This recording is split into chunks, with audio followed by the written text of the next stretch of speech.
Good evening, everyone. Let's get underway with the Marin Energy Authority Board meeting for Thursday, November 3rd, 2011. Item 1, board announcements. Looks Just like we... that this will be my last meeting Are as you a member of this seriously? board. Wow. Yeah, this is it. On the 30th of November, we'll be holding a special meeting to swear in the new members, and put a fork in me, I'm done. So, so it's been a thrill, and I've really enjoyed this whole experience and working with you all. And Well, I think we're going to invite you back to the next meeting. I promise So you, you're I not promise you quite- that I will be in the audience. No, you have to be at the next meeting. Oh, okay. We have a little something special planned for you, Lou, Okay. so we were expecting you to be at the next meeting. We hope Yeah, you that can was- consider I was being- expecting you to be at the next meeting too, but last night I found out different. That wasn't a request. Okay, I understand. Yes, sir. We're hoping to trump the birthday. Oh, okay. Yeah. Okay, any other announcements? All right, item 2, public open time on items not on the agenda. Okay, doesn't look like we have any. Yes, if you could come forward, sir. Just state your name. Jim Bitter from Mill Valley. And I want to acknowledge and thank Don Weiss, who's been diligent, worked very hard on this thing, has I think a real commitment to trying to meet, it's her purpose is to meet the mandates of AB 32, and has never walked away from a discussion or, when we had a few topics to discuss about what's going on here tonight. So anyway, my main theme tonight is I'm just astounded and appalled, and I'm sure you all know this, the level of ignorance about what's going on here tonight in this county. I've yet to meet anybody who knows what AB 117 is, AB 32, Carol Migden, a guy named Paul Fenn. I wonder who he is, okay? What's a CCA? What is MEA? What is, nobody knows. And I think and we're all signed up as a customer of MEA. So the misconceptions are that we're now getting energy from MEA. But MEA does not. It's a misconception that they're competing. It's a chance to compete with bad old PG&E. But MEA does none of the things that PG&E does. I could tell you what PG&E does. They generate. Why go through it? But MEA, I think, is funneling money to the green economy. That's paying for this particular thing over here. That's all they do. So I think maybe it's a advertising thing or something that's going on here. So my question is, AB 32, that mandate that it's a 25 to 30% renewable by, was it 2015? That I have yet to meet anybody who knows what the cost of those renewables are. And it's primarily solar and wind. And I asked Norman Solomon a couple years ago in Mill Valley in the council chambers, and I called him on KGO, and they hung up on me. But it's the actual cost of generating electricity with solar. I've yet to meet anybody. If you put together a group of investors, put it on your house, put it on a commercial building, put it out in the field somewhere, what do you have to charge per kilowatt hour to recoup your investment? And you have to replace that stuff in 15, 20 years. So you have to build into a sinking fund to do that. Because when you pay your PG&E bill, you're paying for that to last for the next 500 years. You don't know what exactly they're doing, but they're building power plants, they're replacing things, they're maintaining the distribution system. But the solar, we're moving towards solar. I think it's like 1% right now. But if we're going to get up to 30%, 25%, I'm just astonished that people don't know if we're going to go there, what's it going to do to the state of California? And I don't know if Navigant has looked into it, or because the city of Tiburon is deep green, and the public, it would lead you to believe that they're getting energy that's different. And I talked to Lou Tremaine about this, the current PG&E mix, which is the same for everybody. The city of Tiburon is a customer of PG&E on Monday, and then Tuesday they become MEA. They have the same mix as they had on Monday, and they will have it for the next few years, I think. It's not going to change. But yet they're using deep green electricity, and I think the public doesn't get it. And nobody can explain it. It's like magic. So does anybody know what the cost of solar is, if we're going to moving towards that with AB 32 in California? You know, this isn't the time to really get into a dialogue with you. We're just taking your public comments, and staff will note some of your issues, and we'll get back to you. Well, who would get back to me? I've been waiting for years. I've asked city council members, boards of supervisors, Charles McClasher, bless his soul. Nobody knows, and that's where California is going, 30% green energy. And I think it's great stuff, electric cars and hybrids and solar panels, and I've worked on that stuff in the past, but nobody seems to know what the cost is. We're going to be getting energy from Rockland, California, with a plant that they're going to build in a couple of years, maybe. And if you had to pay for the electricity up there, it would probably be 50 or 60 cents a kilowatt hour, I think, from what I know. But somebody must know the answer. So does anybody know? You don't have to tell me now, but where would I go to find out?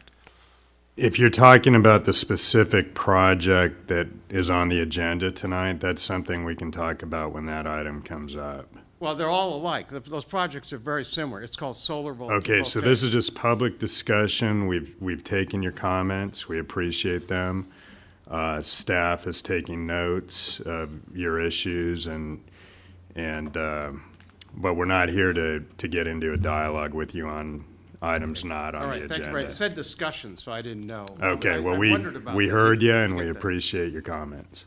Right, so Thanks. because I've asked the IJ, I've asked what's his name, who writes all the articles, what some of those questions. He doesn't know. No one at the IJ knows. Nobody in Marin County knows.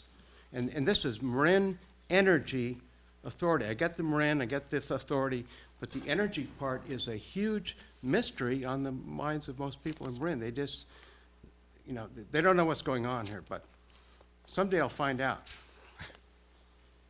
Thanks. Report from Executive Director Dawn, item 3.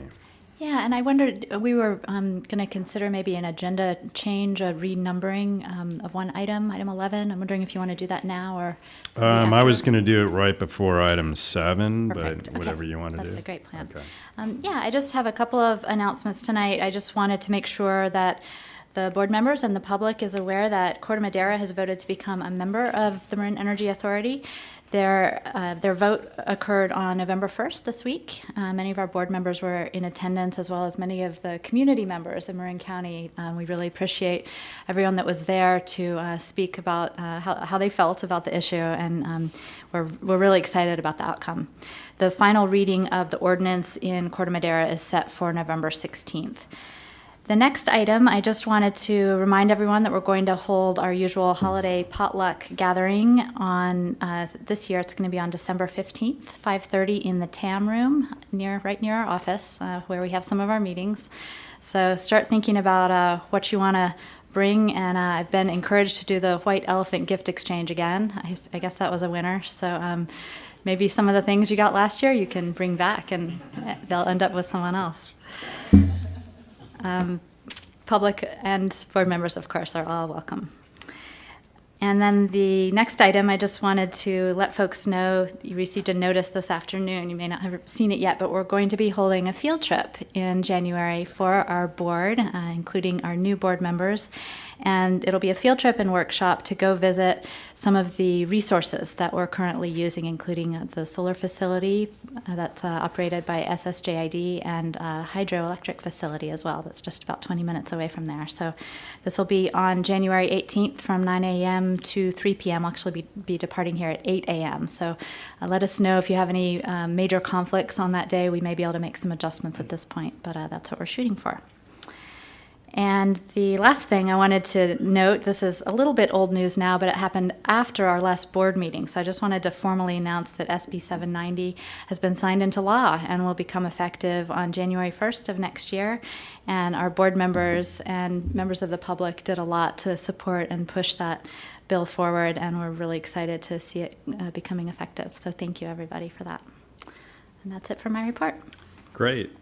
Okay, item 4 is the consent calendar. Any questions or comments by board members? Any public comment? Seeing none, I'd entertain a motion. Move to approve. Second. All in favor? Aye. Opposed? That item carries. Item 5, resolution of the Board of Directors of MEA approving the City of Larkspur as a member of MEA. Dawn? Great. So this is an exciting resolution, and the recommendation tonight is to approve this resolution approving the City of Larkspur as a member of the Marin Energy Authority, subject to two things. First, the adoption by the city of the ordinance that's required to become part of a CCA program. And the second item is the execution of the JPA agreement. And with those two things being completed, they would then be formally a member and would be able to begin participating in our board meetings in January. Oh, and one other thing I should mention just by way of background, your board in July approved an amnesty period that lasted for 4 months to allow for any existing cities and towns that were not yet members of MEA to consider becoming a member. And this amnesty period is just coming to a close as of next week. So we're excited that Larkspur has taken advantage of this. And as with the other communities that we'll be talking about as we go forward, the expansion to additional communities really allows us to move more quickly towards our mission of providing more renewable energy in the region and reducing greenhouse gas emissions. So we're really excited about this one. Great. Any comments, questions? Exciting news. How about yes, Sean? This is a general question, Dawn, so you can answer it either now or after the next one. I received a question today, as some of you others might have, about what MEA sees as the impacts of expansion within Marin County and the benefits. So I thought you might like to take a minute just to talk about what we see as the benefits of new load. Yeah, well, there are a range of benefits, and of course, the first two that I just mentioned really are worth keeping in the front of our minds. The increase in renewable energy that's being offered to customers in Marin, the ability for customers to choose between a variety of products rather than the one that they've had. The only choice that they've had up until now, and then the ability to accelerate our goals to reach greenhouse gas reduction targets. So those are certainly impacts that will not go unnoticed. But in addition to that, I think one of the things that folks have been asking about is, would this have any impact on rates? Certainly, as we grow bigger, these are incremental rather small cities that we're talking about this evening, and so there won't be a big impact, but certainly an expansion like this does give us the ability to spread costs over a bigger load, and that will allow us to have a slight downward pressure on our rates. So that's encouraging. The other thing that I think is worth mentioning is that having all the communities in Marin participating in the program gives us the ability to do other things really on a whole-scale level, such as energy efficiency programs.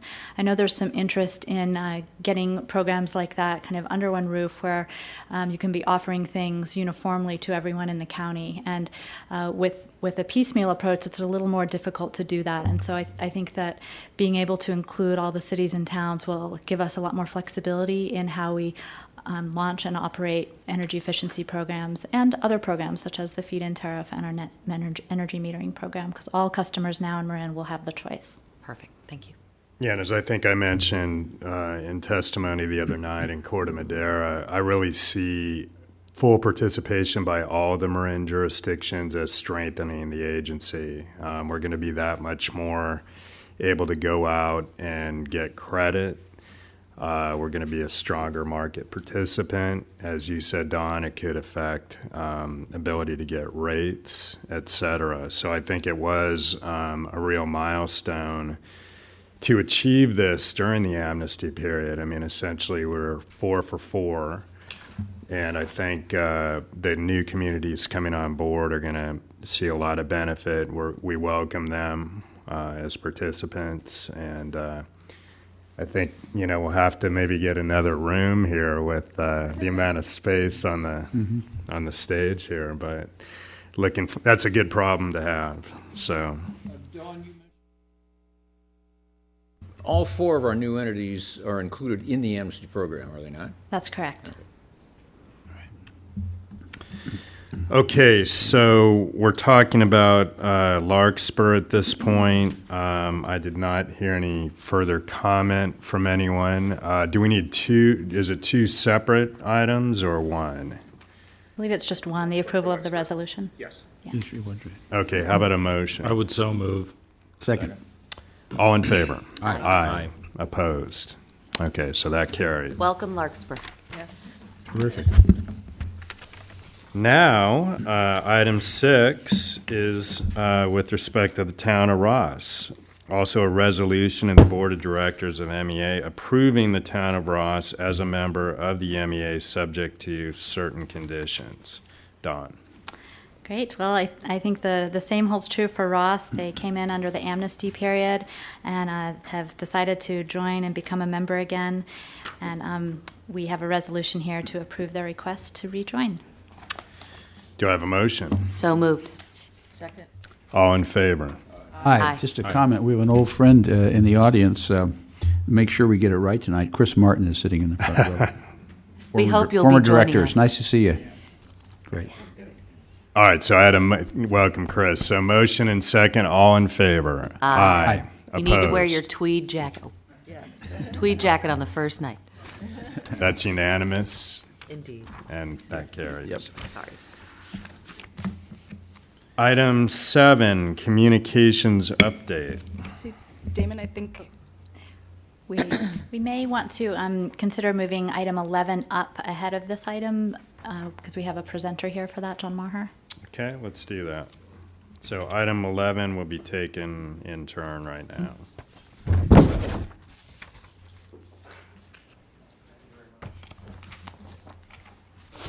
Address you, haven't been at a board meeting for a while. My role is to do we serve as the accounting department for MEA, and we're going to discuss briefly a budget amendment. Before doing so, if it pleases the board, I just want to give a very brief reminder of what our charge is to do and how things have been going, if that's okay. When we first came on board, we were asked by your board to help develop and document internal control procedures to make sure that the financial administration of the organization was giving a level of security and protection to the board and obviously to the public. And I'm happy to say that we've been on the job for quite some time now, and things are going quite well. We have a number of levels of review working with your staff and essentially as part of your staff, where we're helping process transactions. All your payments get reviewed by 4 different people at different levels in your organization and outside your organization. We have bank reconciliations, and we review those. We interface with your independent auditors and provide the information there, help prepare reports, and with tonight, we help with developing the budget and the budget amendments. So I wanted to say that I'm always very appreciative of your staff. They are very meticulous and diligent and responsive and responsible, and all organizations aren't that way. Yours is, and you can be very proud. I'm glad to say that. Tonight, we have before you a budget amendment, and with the addition of your new Phase 2A, volumes are up.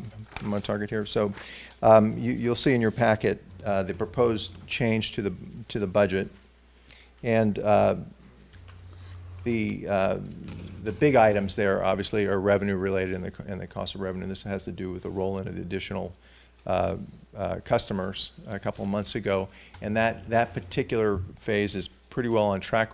I think that's been there for. We started in August with that. That's up to speed. And the projections that John DeLacy has put together are proving out to be quite close to what the actuals are showing. So we're happy that's all coming on target. I think the costs are looking pretty good too. So we took the actuals through September and added to that what are projected through the end of this fiscal year, and that's what the differences of these numbers are, in particular for the sales of energy and the cost of energy. There are a couple other items that were directly correspond to that, and that's the cost for your billing, accounts receivable, and Noble Energy Solutions.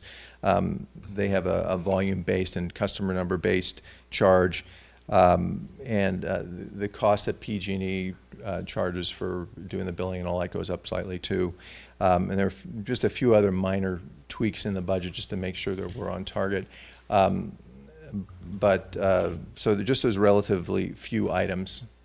Things are managed conservatively, and as I said, we look at everything we make sure the contracts are, that the invoices from vendors are complying with contract terms as far as the amounts and all that, so all those costs are under control. Beth is always keeping her eagle eye on it. Of course, Don's very, very knowledgeable about all the transactions. Whenever we talk, I'm always impressed. So I'd be happy to answer any questions about either the procedures that we perform or this budget amendment. Director Marshall. I just wondered if you could walk me, just so I understand what a couple of these things are. In the proposed changes column, under other services, is that what you referenced as additional PG&E expenses or billing? A very small part of that is PG&E. In the course of the year, there were some other consulting fees that came up, and those were included in there too. And because we're approaching the budget, and we had a very tight budget in that particular area, put a little bit of room in there in case something else comes up in the next several months. Okay. One item that went into there is our legislative costs, which weren't great. anticipated at the beginning of the budget year. Okay, great. And then will you just help me understand here, under net increase in fund balance, it went up by $1 million, right? So that all came from the revenues, I guess. Well, no. Well, it's a combination. It's a combination of things. It's we anticipate, or we had to increase the budget to accommodate more cost of volume as well as the revenue. But our margins are actually looking a little better than they were originally projected. So the budget increase is not exactly proportionate to the changes. It's enough to get us to where we're projecting to be by the end of the year. So that's a nice thing. In fact, as your volume grows, you see the margin, the difference between your cost of the energy and the sales price. I mean, those are numbers that really matter, and those margins are looking pretty good. I think John, if at some point, if he wanted to address that, he could do that. He's got more detailed knowledge of that. Thank you. You want to weigh in on that, John? Yeah, I would just say a lot of this is the fact that we added load to the SENA contract, and we're able to get the price down. Current market prices are a bit lower than where we started a year ago. So some of this is we're seeing a reduction in our average cost of energy because of the expansion. So that makes the margins a little bit wider and contributes to the bottom line. Okay. Thank you very much. Thanks. Any further questions, members of the public? Okay.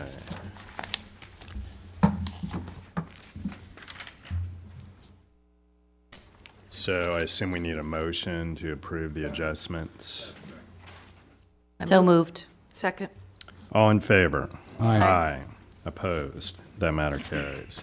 And if I could just say one thing, I just want to say thank you to John Maher for doing such a wonderful job. He's, when I get into the office in the morning, the one person that I know will be in the office that early is John Maher. So I like to ask lots of questions. He's always there. Yeah, very clear, John. Well laid out. Thank you very much. Thank you. Okay, let's circle back to item 7, communications update. Thanks. All right, I didn't have a staff report for you this month, but I do have a PowerPoint presentation, and there should be a copy in front of you all to review, and so we can get started with that. The presentation really reviews a lot of the legwork that we're going to be doing in preparation for our rollout. So next year in July, we're planning on expanding our customer base to approximately 90,000 customers. Right now, we're serving about 13,000, so it's a really big jump in service. And one of the things that we want to do is make sure that we continue to reinforce brand awareness for our program and keep our identity strong. Marin Clean Energy is a really unique program here in Marin that allows customers to have a choice in where their energy supply comes from. So by participating in Marin Clean Energy, we are able to contribute to the greater global good by using more renewables and having less greenhouse gas emissions as a result. And so some of the important things about our brand are the emotional context and the response that we get from people. And I've listed the 3 most powerful ones here, and those are empowerment. We finally have a choice. We can do something. Community, the ability to feel like we're a part of a group and that we're in this together and we're with people who share the same values. And then the enthusiasm for being able to take part in it and do all those things. So one of the things that's going to change as a result of our expansion is who our audience is and who our customer base is. So it's going to be important to look at what those changes mean. Some of those are that not everyone is going to be an English speaker now. We're going to have a higher population of Spanish speakers and Vietnamese speakers, and we have to figure out how we'll respond to that. And also dealing with the new communities, Corte Madera, Larkspur, Novato, and Ross, who haven't been involved in the process with us up until this point. Next slide. So when we go to enroll the customers next year, of course, we'll have to send them our notices. We're legally required to send 4 notices, and we've been getting a lot of great feedback this time around in response to our most recent enrollment, which was in August. And going forward, I'd like to increase the number of notices that we send out. It's really excellent that we're able to give customers a choice in deciding where their energy comes from, and it's really our responsibility to make sure that everyone who gets that opportunity to choose has all of the information at their fingertips to make an educated decision. We want everyone to know going into it that there's going to be a change, and we want them to make the decision that's best for them.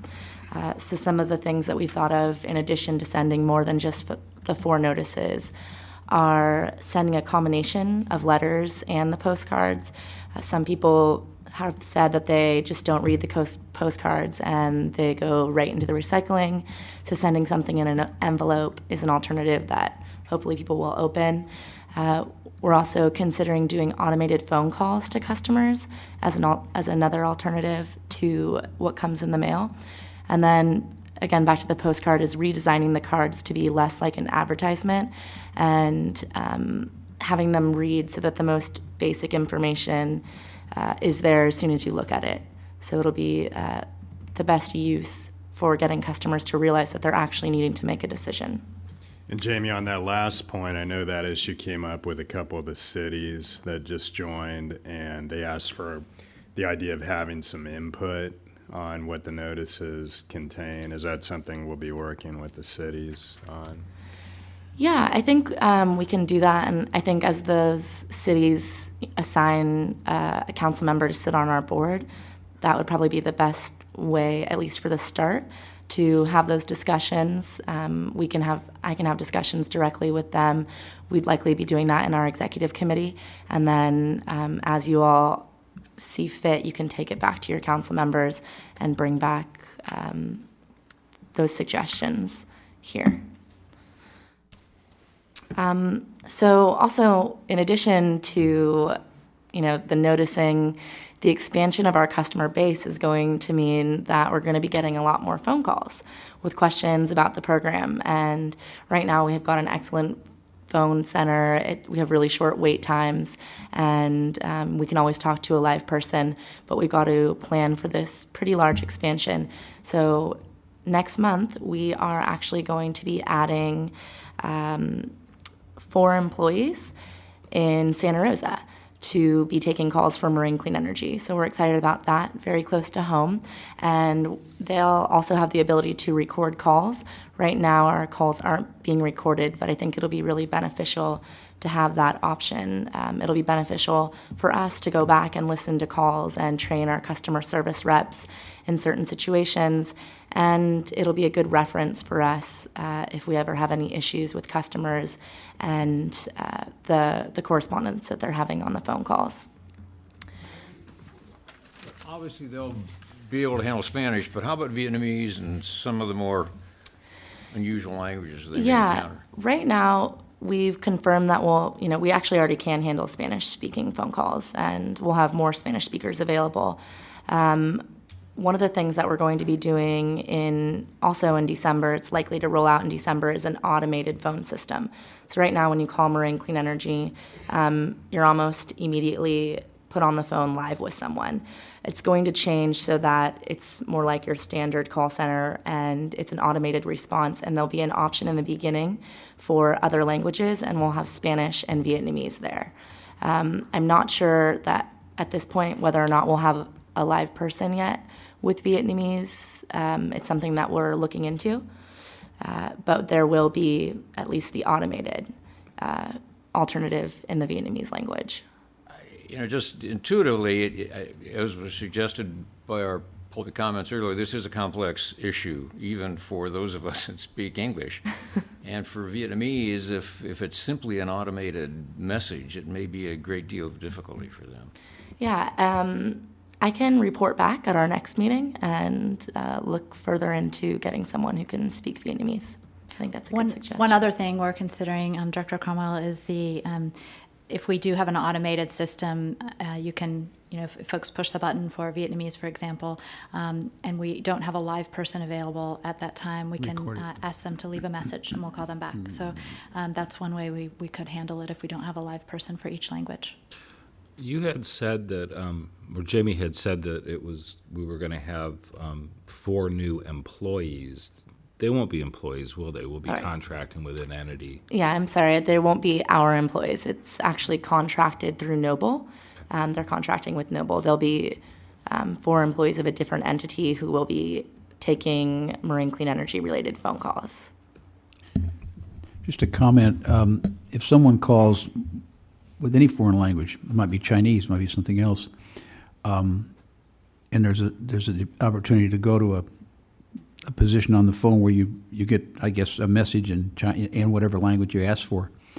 Would it say, please leave your number and your question, and then you could have someone, I assume what you do is someone would bunch them and then call back, not on a one-off basis, but maybe every other day or something so that you reach. But if you got the phone number and the identification, then you'd respond in that way. That's correct. And we are looking at using, just as a benchmark, looking at the same language service that PG&E provides so that what customers are used to, they'll continue to receive through us. Okay, thank you. And I thought when Noble came and spoke to us about their new center in Santa Rosa, that also they said that they have access to translation services. Mm-hmm. So if they get a customer that speaks a different language, they can access the translation services. It sounded like real time. Yeah. And take care of the customer issue. Yeah, you're absolutely right. And I think that's one of the benefits of the expansion to the Santa Rosa call center, that this call center is equipped to. They do handle a lot of other calls that could be healthcare related or completely different from energy, but they do have a lot of employees. I think it's over 200, and so as a result, they do have at least a couple of folks that can handle the other languages. And actually, just while we're on the topic of other languages, the other things that we'll have to think about and plan for are opt-out notices and also our website, being able to handle those types of situations as well.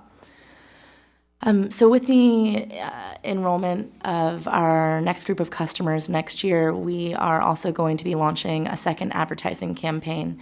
We're planning on having the campaign start in March and run through July. So it'll actually be a longer campaign than what we had last year. Basically, last year we paid for a 3-month campaign, but it ended up lasting many months longer than that just because we lucked out. They didn't take the ads off of the bus stops or the buses.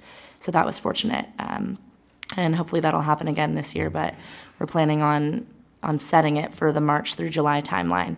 And that'll correspond nicely with the timing for opt-out notices and enrollments. So as we're planning for this next ad campaign, some of the things we are thinking about are the lessons learned from the last time we did it.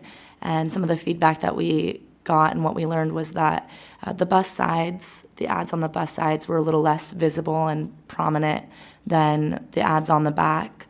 The movie theater ads probably held the least value of all the things we did the advertisements on.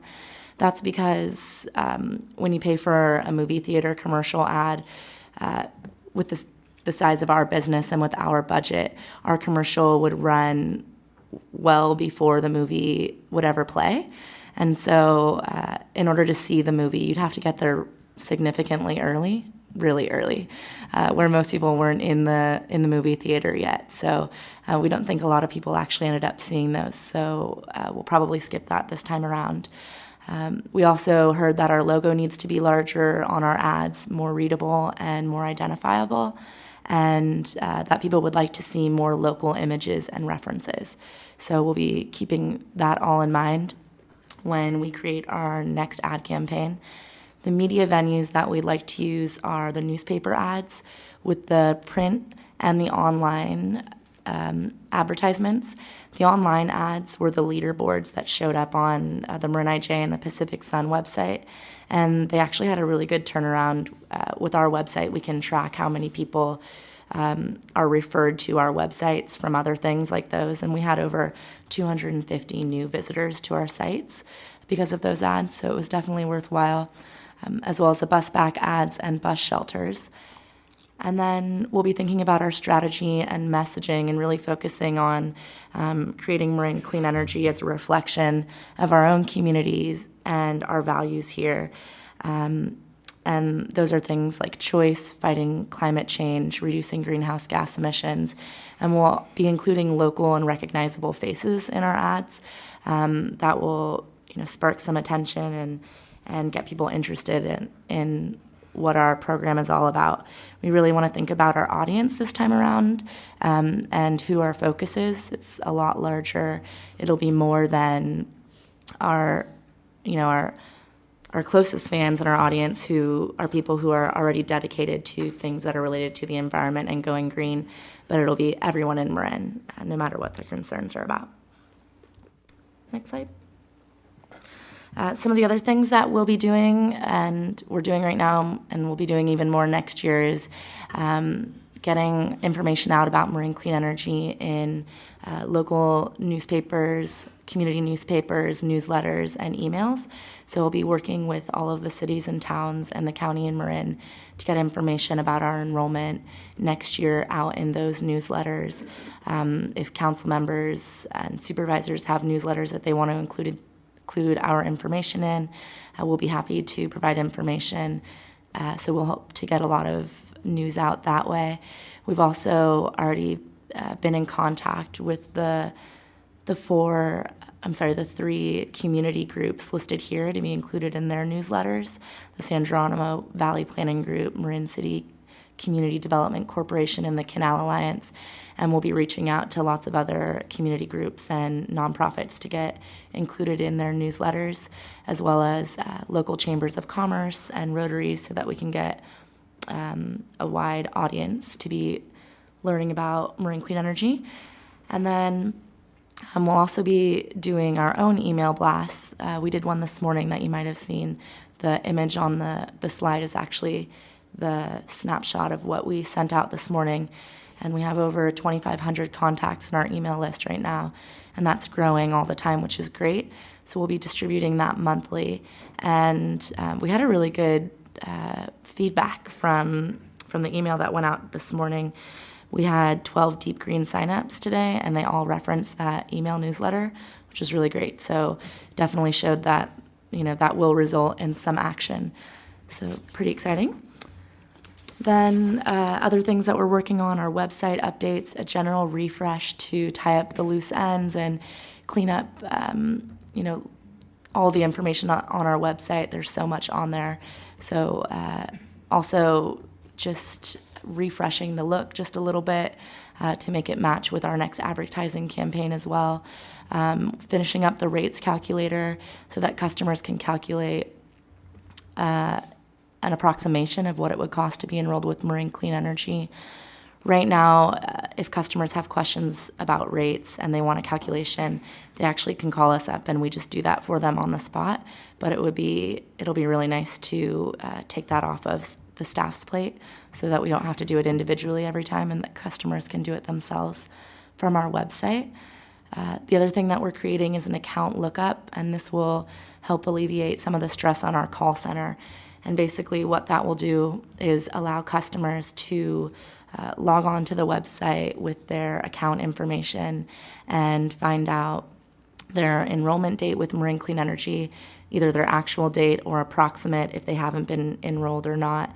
They can see if they're enrolled for deep green or light green service, what their rate schedule is, and then easily opt up to deep green or opt out if they'd like to do so, and confirm all that information there. One of the other things we want to do is make our website more compatible with cell phones. Right now, if you go to the website on your cell phone, it will work, but it's not easy to use.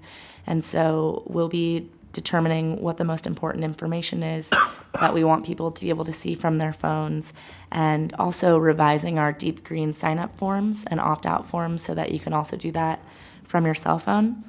And then, again, referencing the Spanish and Vietnamese translation so that everyone has the information at their fingertips. And then also linking more to our social media sites. So then community events, I've listed a couple of the recent events that we've participated in and some of the upcoming events that we're signed up for. I wanted to mention the Warm Wishes Fill a Need event that's on December 3rd in Novato. We actually sponsored the event that raised money for this, and we were raising money to fill packs for the homeless. So they'll need a lot of help on the 3rd, which I believe is a Saturday in Novato. If anyone's interested in going, you can go to their website and find out more information. And as far as ongoing events, today, for the first time, we participated in the San Rafael Farmers Market, which is at the Civic Center.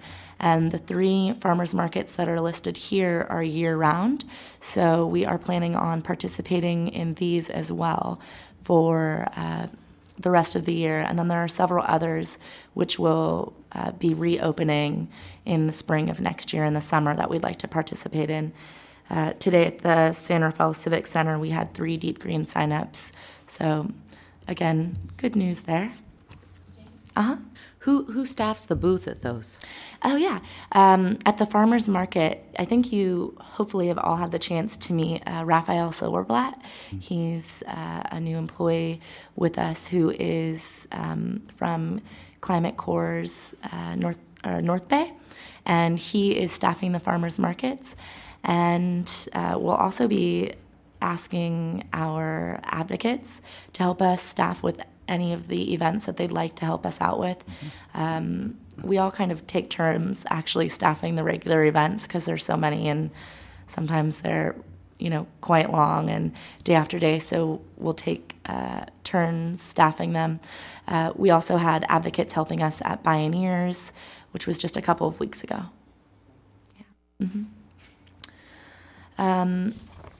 So in another effort to just basically get the word out, get everybody educated about Marin Clean Energy, next year we'll be doing community meetings similar to the meetings that we held, I think it was back in 2009 or maybe in 2009, when we were going out and holding local community meetings and teaching everyone about Marin Clean Energy.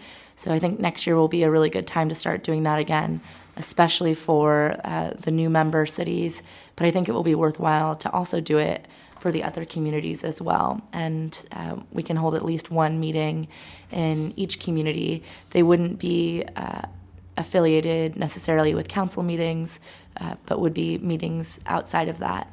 And then we'll also be presenting at or holding other meetings as community groups request them.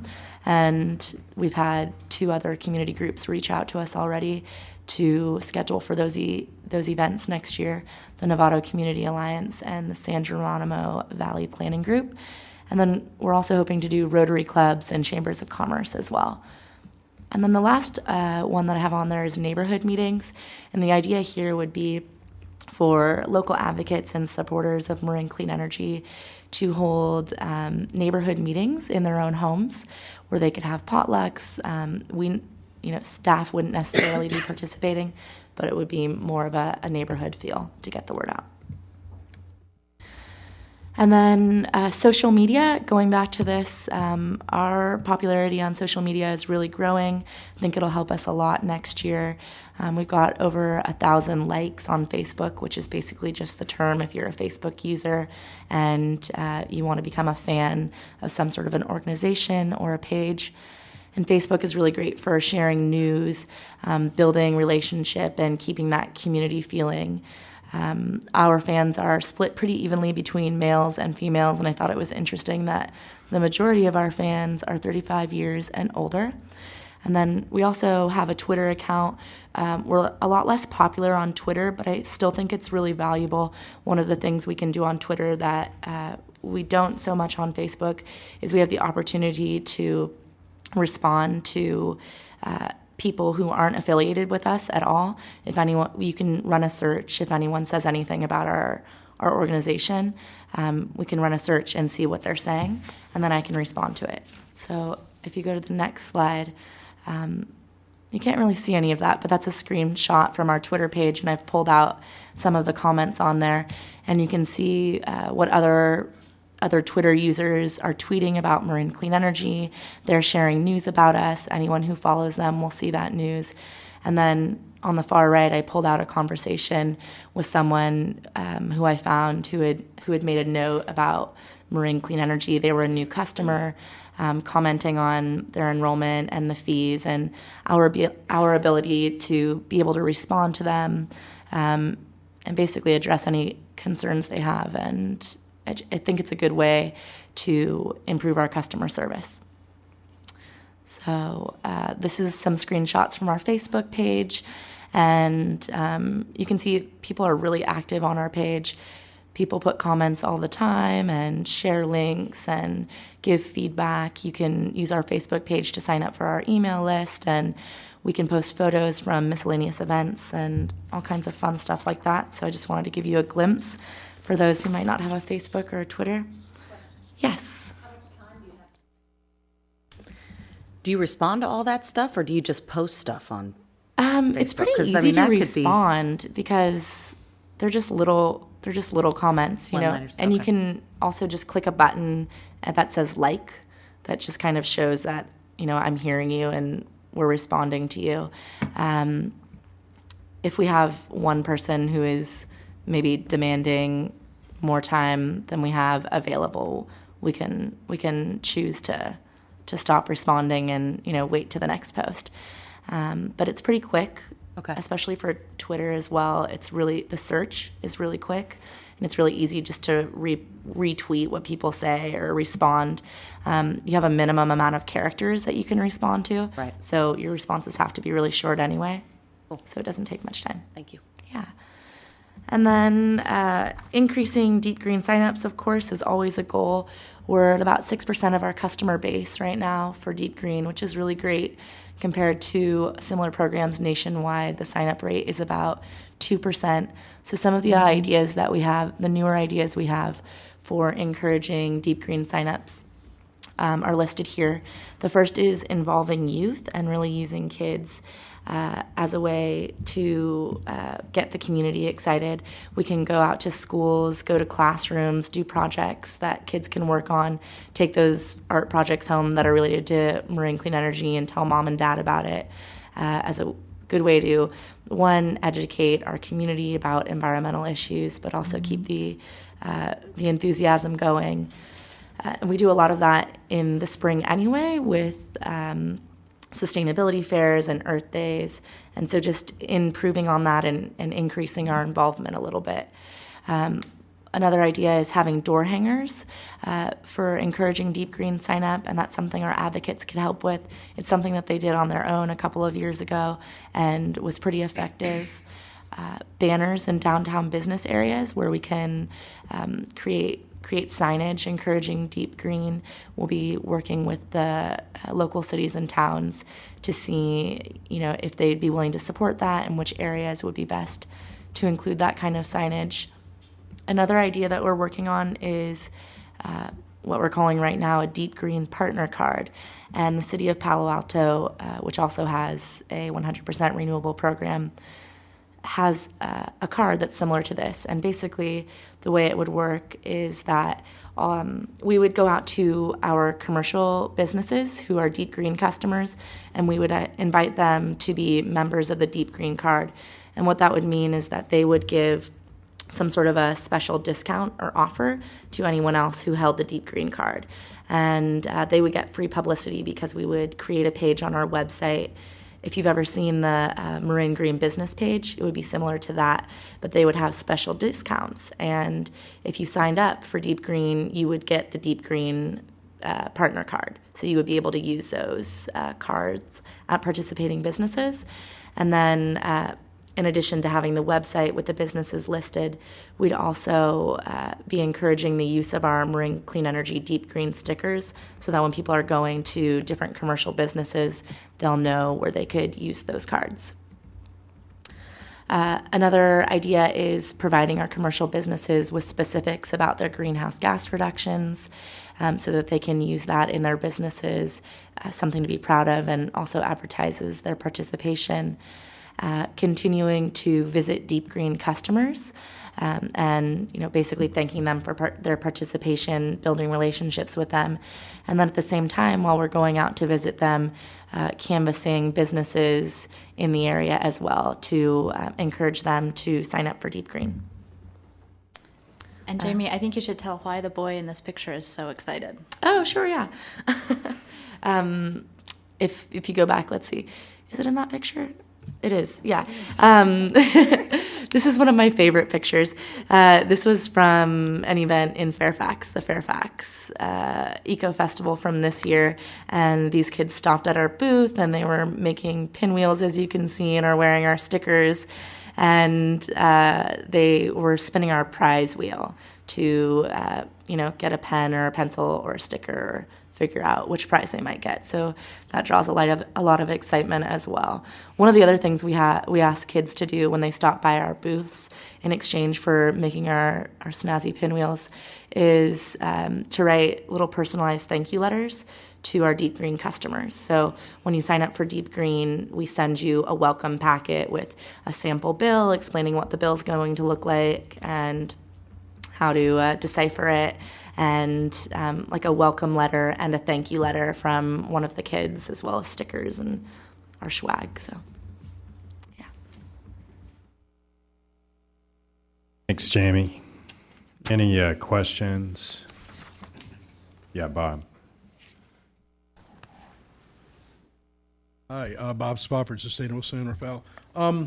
One, I want to applaud everything you're doing on the Deep Green thing, but I also want to add a little marketing perspective to this. I think there are two aspects of Deep Green that go beyond what's being discussed here that are really valuable and important and worth making that extra push on. One is, for the past 3 years, 4 years, whatever it's been, every message when we get involved with the public from MEA is full of qualifications and yes buts and, you know, yes, we now have it in this town, but only for certain people and not yet in that town. And, you know, you may get it next year, you may not get it for 3 years, you may never get it unless Nevada votes you in, et cetera, et cetera. Deep Green is going to give us our first absolutely clear consumer message, something so simple, the kind of thing we've never had. And that message will be on some day, hopefully within the next month to 2 months, every single person in Marin can be in Deep Green right now with one phone call. End of message. That's incredibly powerful. Not because it's going to get millions of people in, but because it gives MEA a clarity that's never been there before, a clarity of message. The other thing is, a lot of the Deep Green people are members of the advocate community, but in going around to the cities during this expansion period right now, the vast number of advocates still don't get it. They still don't understand that they can pick up the phone right now and be in Deep Green. And we've got a dark period with them between now and the public part of the Phase 2 rollout. And getting them activated on Deep Green, getting the message out to them, getting more of them signing up, keeps that force multiplier effect going. So, I mean, Deep Green is pure marketing gold. And I think we really have to sort of treat it that way and push it that way. Thanks. Thanks, Bob. And I think we are going to be coming up with some ambitious goals on that. More to follow. Okay. I have a quick question. Yes. Sorry. Speaking of ambitious goals, I noticed on the budget that we are running well under on the communications line item, which is great because hopefully we're stockpiling it for next year. And so I assume that based on what you're saying, that you guys will be coming back to us with a detailed marketing and outreach plan for the Big Bang and July. Part of a lot of the expense for the marketing rollout comes at the front end of the process. And as Jamie mentioned, this next marketing rollout is going to begin in March, which is the tail end of our fiscal year. And Jamie and I have looked at the budget, you know, what's remaining, and looking at how we might allocate that in the coming months to finish out the fiscal year and kind of zero it out by the end of the year, which looks likely given the range of things that we want to do to prepare for the Phase 2 rollout. So we'll be paying for things towards the end of our fiscal year that will be carrying us forward into the next fiscal year. Of course, we'll have another communications budget next year, but at least we'll be well on our way to having the campaign going before that. Thank you. Yeah. Question. Yes. Are there any documentaries out there about green energy that you're aware of? Green energy? Are there? Yeah, there are. I'm just thinking, if we had our own documentary, if we could beg, borrow, or create our own, it's the thing you could send to the schools and things like that. They have available to show, at least kids who ought to know about their environment. Yeah, there is some great but material out there. That's a good suggestion to incorporate that. Mm-hmm. Mm-hmm. We are developing one on CCA specifically and the clean energy attributes of CCA and what it means across the country. So hopefully that will be done by early February.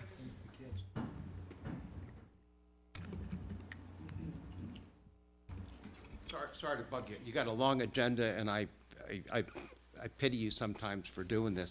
If you can just say your name again. I've been to, you know, I'm the public, and I don't know what Deep Green is, because I'm trying to reconcile. I asked the staff coming out of the Larkspur City Council meeting what the current PG&E mix was, and she didn't know, but it's not her job. So I asked Lou Tremaine about the current PG&E mix, that if you're a customer of MEA and then, or you were a customer of PG&E and then you become a customer of MEA, there is no difference in the mix. So if you're a customer of MEA and you have Deep Green, there's two problems that you can't reconcile here. You have the same mix from PG&E, and number two is, if you're Deep Green, it's solar and wind, and there's no way you can do solar and wind for 1 cent more per kilowatt hour or slightly more. Solar is in the range of probably 4 or 5 times as much. Now, if the fact that it's 1% in California right now, nobody notices it. But if we go to 30%, 25%, it's not sustainable economically, especially in California where we're driving businesses and, nobody can explain what deep green is. It's Tiburon, where I grew up, Belvedere, Tiburon.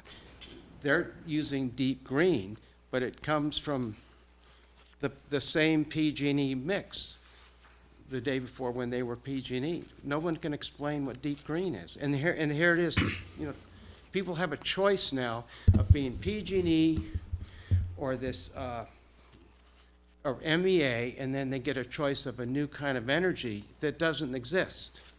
Actually, it that I does can find. exist. Yeah, I think you're getting a lot of misinformation from somewhere. So why don't we have Don briefly? No, and then there's a lot. You can go to our website. I've been on your It's website. very I've clear talked- what deep green is. What is it? If you are a Deep Green customer, we buy on your behalf 100% renewable energy. We procure power for our customers Right, and where do you get the power? from varying That- sources. Don can We're answer. actually, And what, you cannot buy solar for 1% more, 1 cent more per kilowatt hour. So something funny is happening here. I've just, it doesn't add up. I've been here all my life. Pardon? Yeah, I don't want to waste your time because you have a lot of it. Well, you might want to hear the answer but just I've so you asked you can before. get clear on it. And I just, the average person in Marin's thinks they're getting something different when they're MEA. You go to Safeway and you go to Whole Foods, you go to a different place and you buy different foods. When you don't join MEA, you're required. They sign you up. Okay, you're getting the same mix from PG&E tomorrow, and I think for the next 5 years. I don't see this. Yeah, that's kind of your assumption, and Don will address yeah, I'd just that. like to, it's great that you're bringing it up because we have a field trip planned to go out and visit the place where we're getting our deep green power near Manteca. There's a solar facility out there that we'll be going to visit. So you can see more about that if you keep an eye out on our website. But that's Manteca. That's not in Marin. And I know it goes on the grid. I know how it works. But if you're getting solar, what does solar cost? Navigant, do you guys know? Yeah, no one from Navigant. Navigant is here, sir. I'm sorry, I apologize. Okay.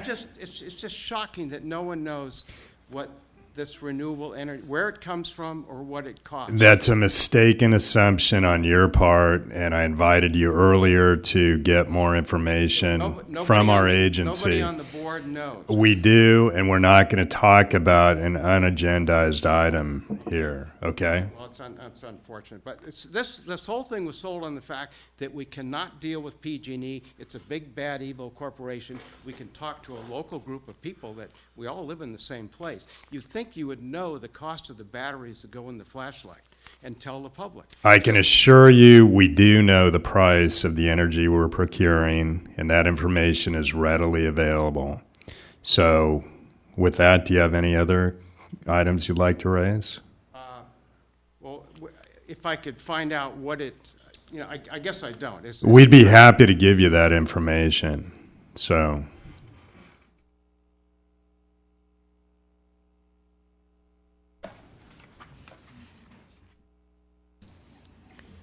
okay, any further public comment or board questions or comment on item 7? Thanks again, Jamie. Okay, item 8, power purchase agreement proposed with Rio Solar One LLC.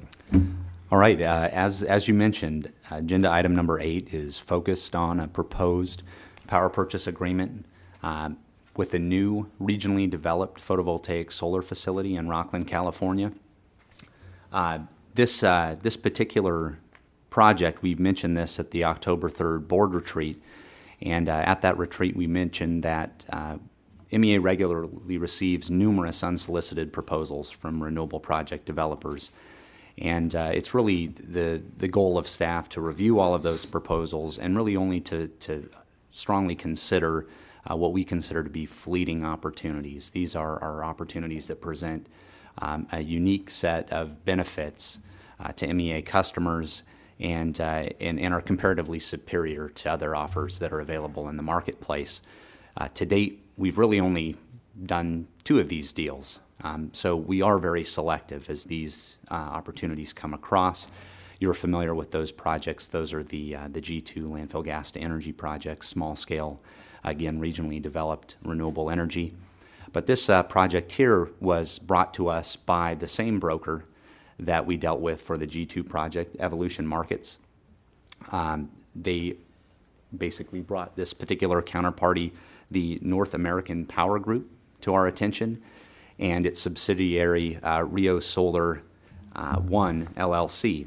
And so what I'll do here for you is just give you a little bit of background about who the parent company is here in APG, what their experience is developing projects within the western United States as well as California in particular, and give you some information about the project itself and how that relates to MEA's procurement efforts and renewable energy needs on a going forward basis. So without further ado, the North American Power Group was formed in 1992. It's a privately held company that's headquartered in Colorado. This particular company owns, operates, and develops various energy projects throughout the Western Interconnection and in California in particular. At present, it actually owns and operates 4 different generators within the state of California. Those generators include 2 biomass facilities, each 25 megawatts, and then 2 combined heat and power facilities, both 40 megawatts, in the Bakersfield area. The out-of-state projects include a variety of fuel sources, including wind, biomass, and other conventional generating technologies that use traditional fossil fuels. In terms of NAPG's experience, they really represent a diverse background in development and operations. Not only renewable generation, the biomass facilities that they operate here in the state of California are evidence of that. One of which is located actually adjacent to the proposed project facility that we're talking about this evening in Rockland, California. They also have quite a lot of experience with combined heat and power generation. This is basically a hybrid approach to generating electricity where a combustion process is used, and then the thermal energy that's generated through that combustion process is applied to a different use to increase the overall efficiency of the unit. So it's a way to maximize the efficiency of generators. Go ahead. Yeah, does NAPG have itself a parent or any affiliates we should be aware of? No, they. I think the only relationships that we might want to point out at this point in time are that the biomass facilities are co-owned with Constellation Energy. They're another highly experienced, large-scale energy service provider that has been serving California's direct access market for years. They own generation, they operate generation, and they're highly experienced in power marketing and trading as well. And it's our understanding that this relationship is really a way to just spread costs and share risk for these projects. Really nothing more. Constellation? Yeah, they're actually an affiliate of Baltimore Gas and Electric. That's parent company. So this is a Maryland-based entity. So just to go on with NAPG's experience, I mentioned the conventional. Just to clarify, Constellation would not have any involvement with this project? No. So another nice thing in NAPG's background of experience is their familiarity with electric transmission development. This is something that they've had to deal with in their facilities in California as well as throughout the western United States. Right now, they're working with PacifiCorp on its Gateway transmission project, which is situated in the Western Interconnection and will provide a means by which renewable power can get westward. And they're working right now on interconnecting some facilities to that particular project. And they're also involved with some some more environmentally focused efforts like carbon sequestration. They're working in partnership right now with the Department of Energy as well as Stanford University in the Powder River Basin area, which is there in Wyoming and Montana, to develop new technologies for carbon sequestration. And as I mentioned before, the Rio Solar One LLC is a subsidiary of NAPG that will be dealing with the development, operation, and maintenance responsibilities for this project. So as far as the project itself is concerned, the Rio Solar One project is a 15 megawatt photovoltaic solar array that will be situated in Rockland, California, which is approximately 120 miles from Marin County. So we would definitely consider this to be a regionally developed project. It's just outside of Sacramento and Placer County. This project will produce approximately 36,000 megawatt hours a year, which represents about half of our peak renewable energy target at full rollout. So not an inconsequential volume there at all, and it'll get us well on our way to the renewable energy that we need as we continue to expand as an organization. The price is a very competitive flat energy price with no escalator. The price itself isn't being discussed this evening, but it is very competitive based on other offers that we've seen and comparisons to other market benchmarks that we've looked at. And again, it is a flat price with no escalator over the 20-year contract term. The contract includes a guaranteed commercial operation date of March 31st, 2013, with various performance guarantees that include 70% of the scheduled output and a minimum 20% capacity factor. In fact, the unit expects that it will operate around 27% capacity factor, which is actually fairly high for a facility of this particular kind. In the past, we've been interested in exploring buyout options with these different renewable energy facilities that we enter into discussions with. That was not offered up by this particular counterparty. But even without that provision in place, the remaining terms and conditions of the contract still seem favorable for MCE customers.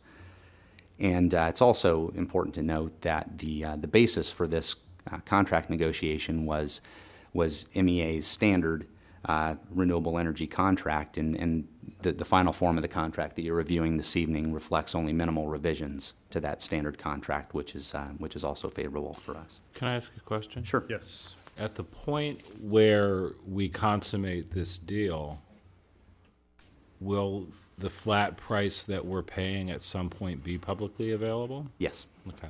Yeah, and this is really no different than the way we've treated pricing in our previous negotiation efforts, both with the Cottonwood Solar facility and then also with the G2 facility. And I don't know if we have any other comments on that particular practice. No. Yeah, yeah. Yeah, essentially, just for the public's knowledge, while we're in negotiations, we don't want to divulge the details of the negotiations. Yeah, yeah. Once the pen hits the paper, so to speak, then that information becomes publicly available. Thank you. Question, Kirby? Yes. Will you just explain again for us the underperformance guarantees, 70% of scheduled output, and then 20% capacity factor, and why that's good, and just educate us again on this capacity factor issue? Yeah, from a means. planning perspective, these facilities, we contract with these facilities with it in mind that they will deliver a certain amount of electric output to our customers and for our benefit. And so that performance guarantee is really important because it places basically a burden on the developer and the operator of the facility to ensure that facility operates at a level that's commercially responsible and also is indicative of of kind of the good working order of the facility, if you will. And by putting that in place, we ensure that the margin of deviation between what we plan to receive and what we actually receive is kept to a minimum, so that we don't need to go out and make other arrangements for renewable energy that we don't get. And then as far as the capacity factor is concerned, again, this is really more of an engineering metric than anything. If the facility, for whatever reason, were to fall below that particular percentage, that would in all likelihood be an indication that the facility is not in good working order and would need to be repaired by the operator. Yeah, and that's another good point. At the end of the day, we do only pay for what is produced by the facility, so there is no minimum payment that MEA is committing to under this agreement. Whatever flows through the meter is what we are billed for, and that's what we pay. There are some other protections that are in place for MEA in terms of the development. If the developer is not able to meet the guaranteed commercial operation date, that triggers the payment of damages to MEA. We also receive some protection from various compliance cost risks, and we do all this with minimum credit expectations for the agency. Really, all that's in place from MEA's perspective are very attainable revenue thresholds that need to be met, and so long as we meet those thresholds, then no other credit requirements are placed on MEA. So how does this all fit into our future renewable energy needs? Well, as we continue to expand, looking ahead, we'll have well over 300,000 megawatt hours of renewable energy that we'll need in order to meet our goals, our very ambitious goals of 33% renewable energy by 2015. Currently, what we have on our contract in 2015 is about 100,000 of those megawatt hours. And so that leaves a significant open position, if you will. And so contracts like this fit nicely under that open position that we have, and also match up well with the different targets that we've put in place for peak renewable energy and baseload renewable energy. As you're aware, customers use energy in a particular shape, and so we've kind of ballparked these targets with that shape in mind so that we're buying energy in a similar shape to that which our customers use it. So this, like I said, will get us this particular contract will cut in about half of our peak renewable energy targets in 2015, and that's really about it there. But it's a nice piece of our peak renewable energy target.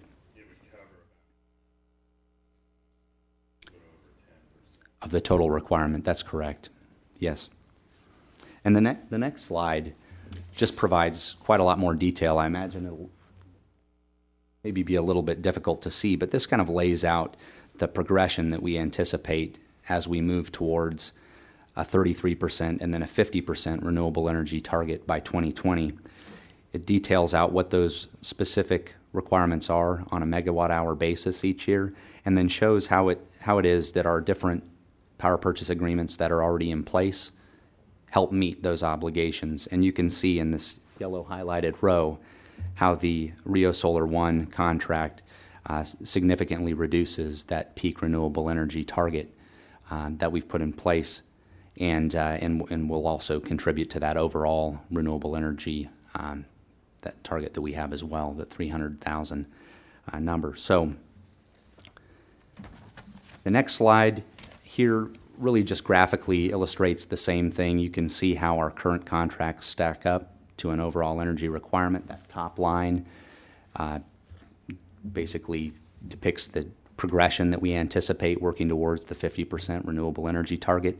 And you can see the shaded areas below, the color shaded areas represent each one of the contracts that we currently have in place, as well as this proposed contract, the Rio Solar contract, and how it is that cuts in.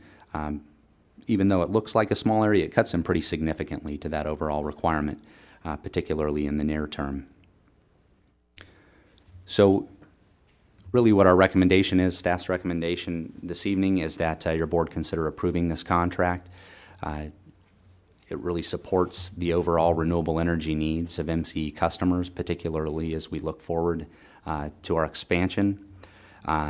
It's also consistent with the charter goals and objectives of the agency in reducing greenhouse gas emissions and furthering renewable energy delivery to our customers. The project is a regionally developed project, which is great. We're not looking too far away From Marin here, it's really kind of in the same latitude, if you will, and within Northern California, and that the development and delivery timelines line up well with our future needs. So happy to answer any questions.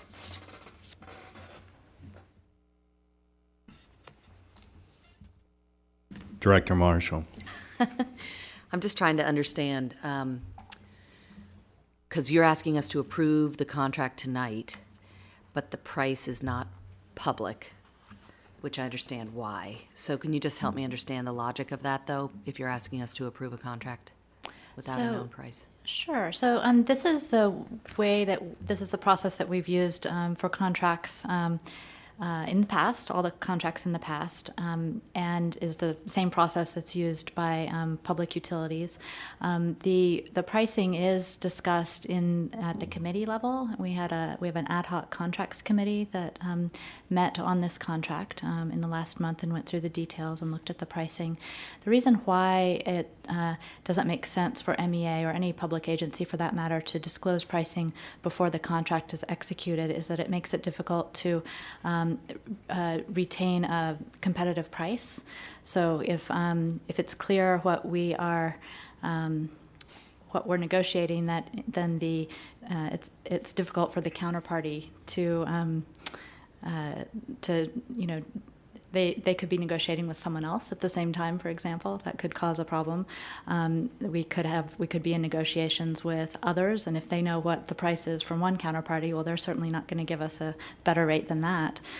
So it really is a competitive disadvantage to disclose pricing prior to executing a contract, and therefore we've used this process that all public utilities use, where you have your staff and your in-house technical folks working on making sure that the pricing conforms to your board-approved budget and your projections going forward, and then making a recommendation based on that analysis. And then what's the estimated timeline between contract approval and actual execution? And can the price, obviously then the price can shift in that a good timeframe. example of that is when we executed our contract with Shell Energy North America. We approved the contract, or the board approved the execution of the contract, but the price was floating at that time, and we were able to execute at a optimal time where we were able to lock in a price that worked for us budget-wise. The same could be true with this one. Great, thank you. Yeah, I think it's also important to note too that staff has really seen through some of these unsolicited proposals the effects of what really is a flooded market in the PV area, and the pricing here in this particular contract does reflect a lot of those reductions that we're seeing. So I think that's good both now and in the future, should that trend continue for MEA and its customers. Director Thornton. Okay, so in this contract, there's the cover sheet, purchase and sale agreement cover sheet, and that's where the final details would be added as it's signed. Yeah, you'll see the line that says contract price. That has been deleted for this version. Right. But it is present in our draft in-house. Thank you. Yeah, and I'm not sure if any members of the Ad Hoc Contracts Committee have any comments related to the pricing or anything like that. We would just echo your remarks that it looked very favorable. Couple other questions, just for you guys, just real quick. Did the fact that we don't have an established credit rating, how does that affect contract price? Do you see that affecting this at all, or it was a negligible effect?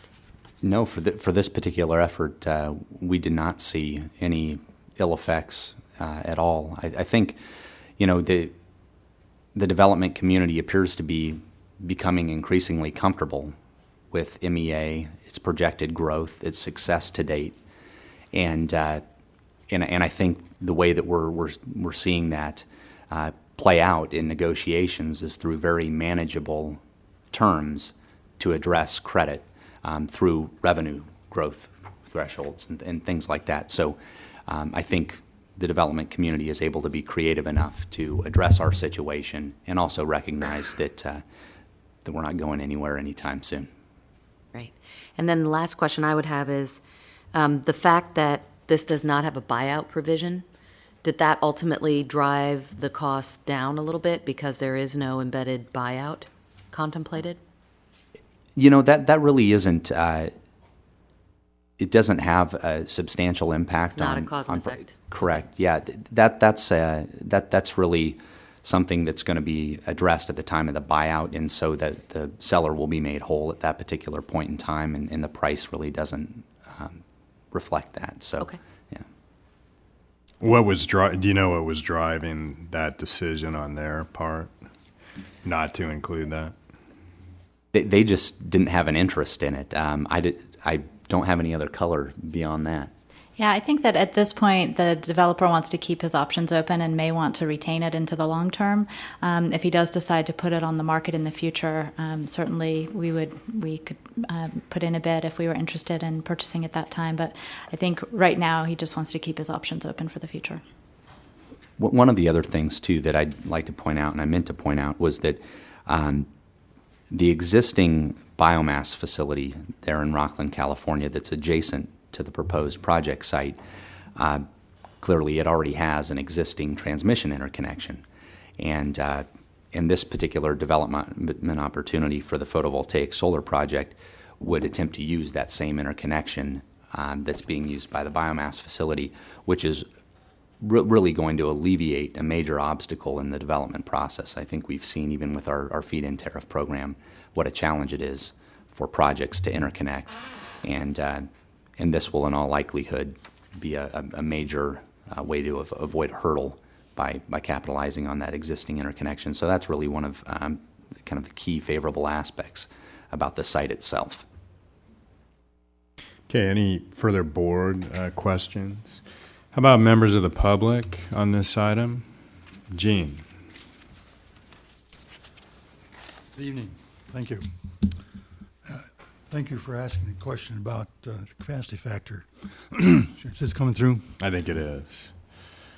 In fact, I don't know if there's some snake oil involved here or what, but 30,000 megawatts a year produced by a 15 megawatt plant is, as you said, 27% capacity factor, which is much higher than the less than 20% average of most large PV facilities. I don't know if they got something new or they don't have any PV experience. They got a lot of other experience, but no PV experience. Somebody isn't telling the truth. You're not going to get 30,000 megawatts. It's oversold. You will get a good plant, but don't let them oversell it. More importantly, the second issue is that while your staff has been reluctant to disclose the source of PV panels that are to be used in your current solar PV contract, it is in fact written into this new contract that the PV panels will be manufactured by a Chinese company. Clear in this case, jobs are not being sent overseas by greedy corporations. Rather, they will be sent overseas by your choice of suppliers. It is bad enough that the steel for our New Bay Bridge is being provided by the Chinese, and that the trains for our smart transit system will be provided by Japan. Now our new greenhouse manufacturing jobs will also be sent to China. My advice is that you table this until you can further explore both this capacity factor problem and develop a procurement policy relative to the use of foreign versus domestic suppliers. Thank you.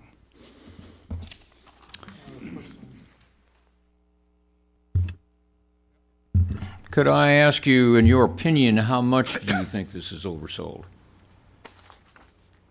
By what factor? The best records show that you get about just a little under 20%.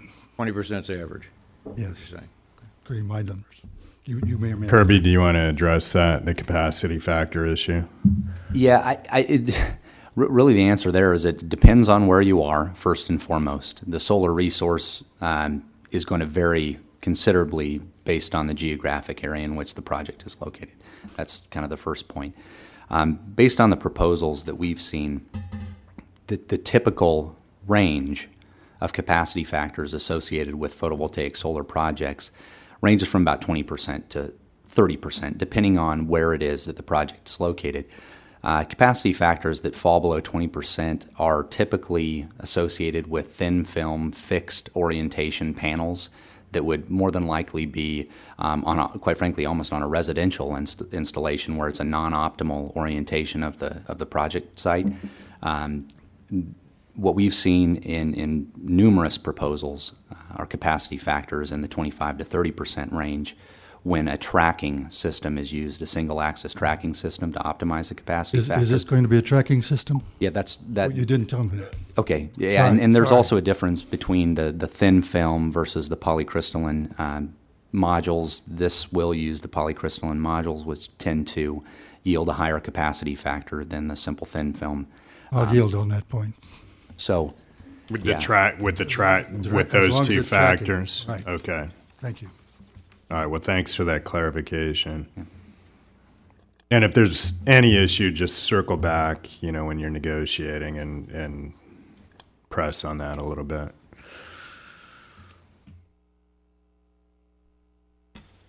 Okay, any other members of the public?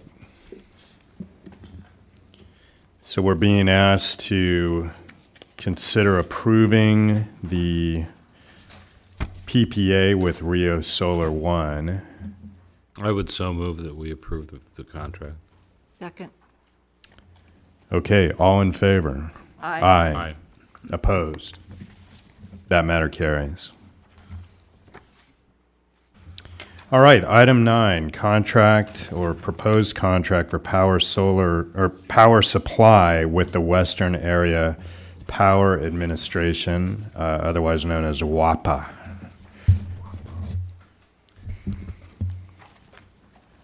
Who's going to take this one? I'm going to take this one. All right. So I know, Chair, you're going to ask about any affiliates with this particular counterparty. It happens to be the United States of America, so Okay. hopefully that doesn't pose any problems. So MEA has an opportunity, has requested and been awarded an allocation through WAPA, which is the Western Area Power Administration, for federal hydroelectric supplies. And the WAPA, the region that's involved here is the Sierra Nevada region of WAPA. WAPA is part of the U.S. Department of Energy. And they market hydroelectric energy that's produced primarily by the Central Valley Project, which is, of course, the main kind of water supply for northern and central California. And so back in 2009, actually, October of 2009, we saw, this was before MEA was serving customers, before we even had an implementation plan on file, but we saw an opportunity through Western to apply for an allocation of what they call the base resource, which is really the hydro electricity. And this was pursuant to WAPA's marketing plan, where they had set aside a pool, a resource pool for new customers. Traditionally, WAPA markets their power to municipal utilities, irrigation districts, other sort of public agencies. And as part of their marketing plan, they had set aside a pool of 2% of the base resource for new entities, such as MEA. So we put a request in through that process, and we're granted an allocation. As the staff report shows, the new applicants and what their allocation was. MEA actually got the largest allocation of any of the applicants on the list by actually a fairly substantial margin. And most of that is just a function of load. MEA is at full rollout as a pretty large entity relative to some of the other applicants that are on the list. So the contract would begin delivering energy in January of 2015 and would continue. It's a 10-year term. The resources, as I mentioned, are the hydroelectric facilities on the Central Valley Project. So there are 11 power plants on the Western system. It's about 2,000, a little over 2,000 megawatts of capacity. And so the total amount allocated to MEA is going to depend year to year on hydro conditions, but on average should be about 20,000 megawatt hours per year. The way that the contract is structured is, rather than paying a rate that's tied to the amount of energy that's delivered, MEA would actually get a fixed percentage allocation of whatever the system produces in that year and pay that same percentage of WAPA's cost, their revenue requirement that they establish every year. So there's not a direct relationship between energy production and the amount that MEA would pay. It's just an allocation of cost and an allocation of power. So the cost then... You're estimating at about 3 to 4 cents a kilowatt hour? Correct. So and obviously the more precipitation there is, the more hydro production you're going to have in a year, the lower the rate's going to be for that year.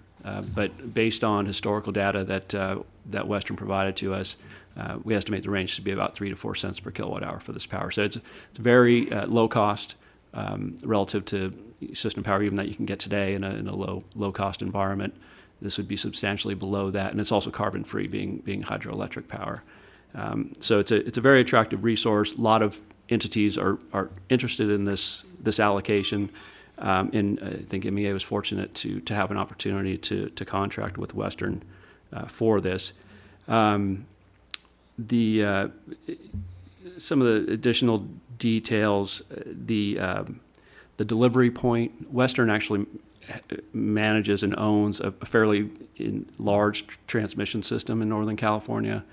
And so the delivery point would be at their substation in Tracy. So it's sort of the East Bay area, and that's a scheduling point into the ISO. So MEA will pick that power up at Tracy, schedule into the ISO. So it's quite seamless from that point of view. There's a correction I think that we've made in regards to what the staff report says about the delivery point. Originally, there were kind of two options there. There was either Tracy or Cottonwood, which is up in Shasta, and then we requested to WAPA. We said we're not really interested in Cottonwood, and so they've made the change to just specify that the delivery point is Tracy. So that's a change relative to what was in the staff report. In terms of the contract, this is a government contract, so it's a standard contract, fairly straightforward. But it being a standard contract, the one thing that we are not able to get is our standard non-recourse language. This is the language that we essentially universally include in our agreements that says there's no liability to the members. So we're not able to get that in this contract. It doesn't mean that there's liability to the members. It just means that we don't have that provision in the contract. And I think Greg might offer up some comments on that situation. So, as the board knows, under state law and under our actual joint powers agreement, the liability for any contractual debts or obligations are with the authority, not the individual members. What we have done, though, just to add additional layer of protection above the statute, has been to include this non-recourse language within all of our contracts. And we would continue to recommend that we always do that. This really is an exceptional case. We're dealing with the federal government. They're refusing to amend their contract to reflect that specific term. I think the fact that we are dealing with a governmental entity really reduces that risk of some spurious claim being brought against individual members that could possibly occur with a private party, contracting party, but very unlikely with the federal government. But in any event, we still have the protection of the statute in this type of case. As well as the JPA agreement. As well as the JPA agreement. And if I could tag on to that, just to give you all a sense of how the federal government handles its contracting on this. About a month ago, I received an envelope in the mail with 2 sets of a contract from WAPA already printed out with signature tabs on the page. And we hadn't seen a draft. Not typically what we're used to with contract negotiations. We typically, circulate drafts, but they simply sent us their standard contract and said, here's where you sign. They weren't open to any type of modifications of the contract. So just wanted to shed a little light on the unique situation here. And I think the other thing that Greg mentioned to me earlier that might be worth highlighting is that with this being a government entity, it would be extremely unlikely that we could get into a situation where the government is claiming that it wasn't aware of JPA law. So, Yeah. By the way, that same process is available when you enter the armed forces of the United States. You take it the way they give it to you. There's no. John, let me ask you this. Is this qualified renewable energy for RPS? No, it is not. It's just, it would be carbon free, but it would not qualify for RPS. So, and that's what I suspected. I mean, so paint the picture for us. Why is this a thing we need to jump on? What are the real benefits? How does it fit in to the overall situation? I mean, I'm pretty comfortable with what our council has now told us. Yet it's not ideal to not have the non-recourse language. It's also not ideal that it's non-qualifying renewable. But it sounds like there's a lot of benefits as well. So if you can just kind of outline those very clearly, why it's still good to go forward with this. Sure. And since it's not a renewable project, what it's really doing is going to displace system power that MEA would otherwise buy. And so this resource has two benefits really relative to buying system power. One is what I mentioned. It's a clean resource. It's GHG free. System power's got a mix of natural gas, a little bit of coal, a little bit of everything, right? And then the second, I think, more significant point is that it's lower cost than any of the other options that we'd be looking at for conventional power. At 3 to 4 cents. We could compare that in the near term to maybe 5 to 6 cents for prices of conventional power. And since this is a 10-year term, potentially those savings could be quite a bit higher than that if natural gas prices were to increase significantly over the term. This is going to be a stable cost resource. So if you think about, on average, we would be getting 20,000 megawatt hours and saving, let's say, $20 a megawatt hour relative to what we could buy system power for, then we're looking at a cost savings in the $4 million range over the term. So I think that's why it's a compelling opportunity. And on balance, it would be cleaner as well. Correct. Okay. Director Marshall. I just wanted to understand what percentage, and I think this might be in a previous slide, but what percentage of WAPA's allocation will this power, in other words, of our whole mix, is this going to be 10%? That also helps us know sort of what is our risk profile. Okay. Right. Okay. So this is going to our expected total retail sales at full rollout with all the new members on board is going to be about a million. Is this kilowatt hours here? It should be about a million megawatt a million. hours. Excuse me, a million megawatt hours annually. So this would be 2% of our total energy need. 2%. Yeah. Excellent. Okay. Which then just gives a sense of the risk profile also when compared to all the rest of it. Yeah, it's a relatively small part, Yeah. but it's beneficial nonetheless. John, it doesn't qualify simply because of the size? Is that? Yeah, it's Okay, large. so it's large hydroelectric? Yeah. Okay. Correct. So a question here. So in the worst case, if we didn't pay for it, is it available to others in the market? If we weren't here, did somebody else pick it up and pay for it since it's since it's a bargain price essentially? So what's the real economic risk? Right. I would expect that to be the case, that there is a ready demand for this resource. One is, if we're not there to buy it, somebody else will. So Correct. that's really the backstop. Yeah, absolutely. It sounds like it was a big deal to get on board. Allocation. Any further questions? If you're interested, just under the exchange program in Exhibit B, that's how you can, if this is energy that you can't use, how do you exchange it among other members? There's a whole list of allocation, and then there's other allocations to priority members. So Yeah. just in case if you're interested in the reference. Any public comment on the WAPA matter? Gene Dyer. Thank you. This does sound like a good deal, and I'm glad to recognize that it's not qualified because it is large hydro. In fact, there's no new facilities being built. And so, by the way, there's no new greenhouse gas savings associated with it. On that basis, I'd recommend you go ahead. Okay, thanks. Anyone else? Okay, bringing it back to the board. Do I have a motion to approve? Move to approve. Second. All in favor? Aye. Opposed? That matter carries. Like that one. Nice work, you guys. Okay, item 10, renewable energy certificate purchase and sale agreement with 3 Degrees. All right. Well, this is the trio of contracts here this evening, and this particular proposed agreement that you have before you for consideration is really there to support what has been very strong participation in the MCE Deep Green program. You heard from Jamie earlier that current participation rates are around 6%. Just goes to show you how quickly things change. You write this memo 2 weeks ago, and then due to rounding error, I'm already 1% low here in my staff report. So in any case, we have received some very strong participation in this particular program to date.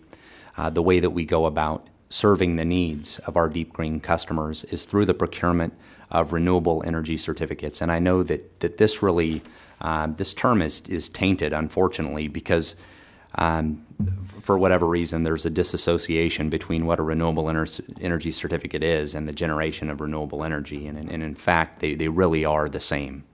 And what this particular contract will do is it will allow us to serve what will inevitably be an increased number of Deep Green customers when we roll out phase 2B next year. Right now, our current participation rates for the Deep Green program are in the approximately 700 customer range. If those same participation rates apply at full rollout, we'll be looking at in the neighborhood of 4,000 to 5,000 Deep Green customers. Right now, based on current procurement that's in place, we have enough renewable energy certificates to basically support somewhere in the neighborhood of 1,000 to 1,200 Deep Green customers. So we will need additional renewable energy to support participation at a much higher level as we move forward. This particular counterparty, 3 Degrees Group, is a relatively local organization. They're based in San Francisco, California, and they're recognized as a leading marketer of environmental products. I think you might enjoy hearing their mission statement, which is to mitigate the effects of climate change by accelerating the development of a low-carbon renewable energy economy. So this is an organization that is specifically focused on many of the same issues as this organization. They've been widely recognized with various awards for being a leader in their space and the first to market in various arenas. Many of those awards are listed here, and there are dozens more listed on the 3 Degrees website as well. We began discussing the possibility of procuring additional renewable energy certificates with 3 Degrees a while ago in anticipation of the increased participation in the Deep Green program, and we were able to secure what is a very low cost option to support this particular program at roughly 1/3 the price of what we're currently paying for renewable energy certificates from Shell. So that is, I think that's a major win for this organization and for its Deep Green customers. Will promote the ability of this agency to provide a very competitively priced 100% renewable energy program on a voluntary basis. And if I could, I'd just like to talk with you just a little bit about what a renewable energy certificate is, so that you all and the public maybe has an increased sense of appreciation for what that means. Basically, what a renewable energy certificate, or a REC, is, it represents the environmental attributes associated with 1 megawatt hour of renewable energy production. In order to generate a renewable energy certificate, 1 megawatt hour of renewable energy from a renewable energy resource actually needs to be produced. So there is no fictitious accounting here. Energy does in fact need to be produced by a renewable generator in order to create a REC. The price paid for these RECs provides supplemental revenue to these generators, which allow them to maintain and operate their current projects as well as develop new ones. So it's a very important product that is traded in the market right now. So the attribute is not originally counted as it's produced? No, it's actually separated. What the renewable energy certificate represents is title to the renewable attribute. So I think we've heard some comments from the public this evening about the mix of energy and what actually happens, and it's a little difficult to understand how the accounting of all this works. But basically, it's impossible to track electrons, and so the best way that you can do that is by creating title to a certain subset of those electrons that you intend to purchase from specific resources of your choosing, in this case, renewable energy resources. The RECs... So that affects, that basically allows for certain pricing of the original resource then? Yeah, absolutely. And what it does, it allows these generators to compete with conventional sources in the marketplace. And so by purchasing renewable energy certificates, you're allowing these generators, these renewable generators, to exist. I think it's also important to note that these renewable energy certificates are Green E certified. I don't know if you all are familiar with Green E, but it's the nation's leading certification and verification program for renewable energy certificates and environmental products. This agency in 2008 alone was responsible for certifying over 3.7 million Green E RECs. So they do a lot of volume. The Center for Resource Solutions, a nonprofit organization, oversees the certification program. This is a highly experienced team that ensures that these renewable energy certificates are only counted once, and then are retired by the ultimate purchaser of those particular RECs. So there is a standard that they adhere to. Only renewable energy resources are allowed to participate in this program.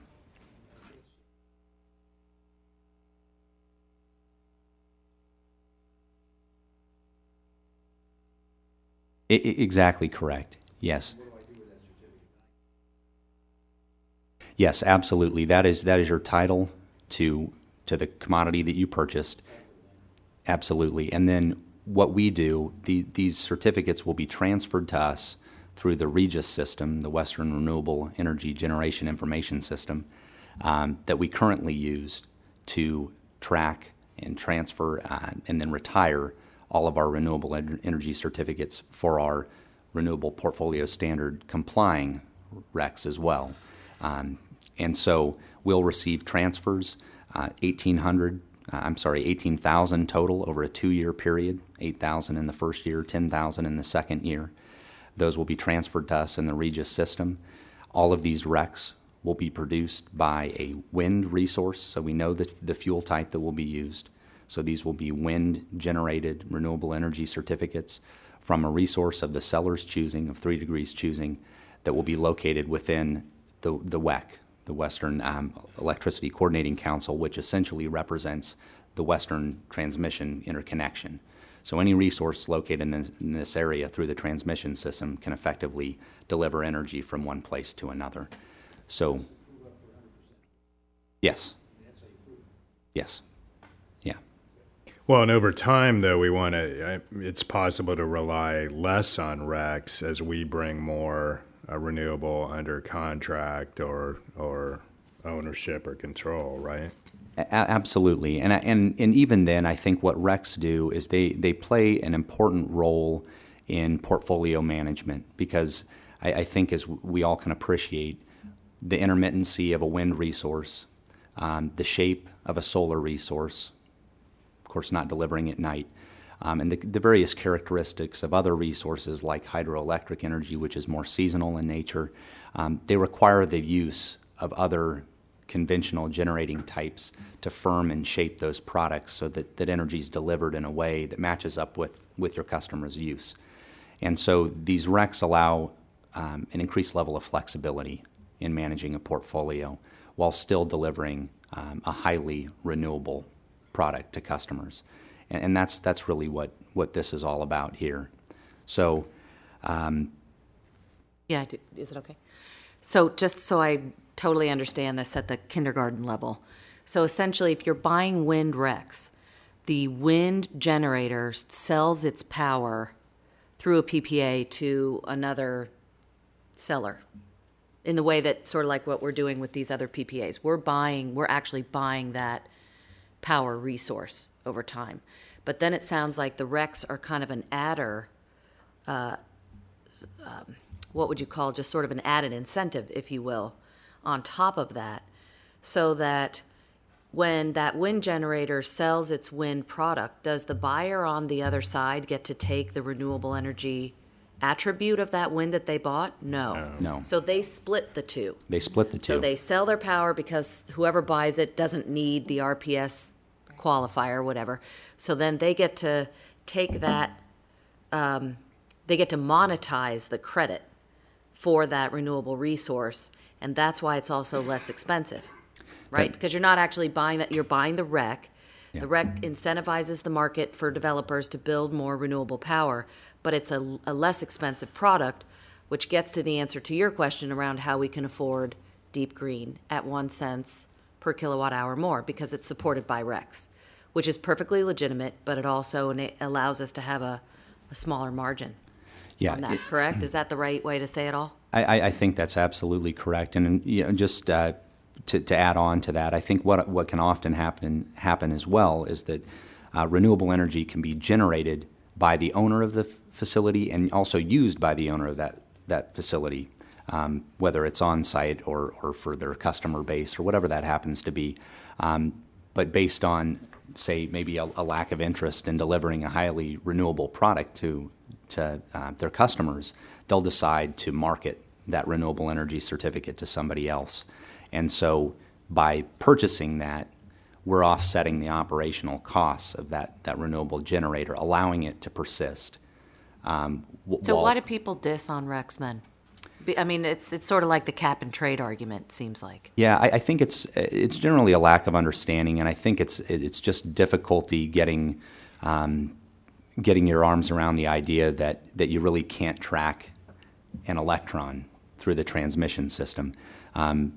Basically, electrical engineering principles are going to dictate where that electron flows. It's going to flow to the path of least resistance. If it flows to you, great. If it flows to somebody else, well, it may do that as well. But by purchasing RECs, you ensure that you have title to those electrons wherever they may flow, and you can claim responsibility for injecting those renewable electrons into the system. So it will be MEA that's causing this to happen, MEA that can take responsibility for these electrons flowing into the system, and then MCE customers, deep green customers in particular, that will benefit from a very competitively priced renewable energy alternative here, and will be supporting a wind resource located within the Western Interconnection. It's also a private way to incentivize the market without using a lot of government subsidy. It's just an interesting tool in a way. Yeah. This is it's a commodity, and the Regis system has been set up to facilitate trading of these. To date, every transfer that MEA has received, it is either banked or retired. So we're not marketing any of these. Every certificate that we purchase, we use for the benefit of our customers and to satisfy the ambitious renewable energy requirements of the agency, and this would be no different. Director Thornton.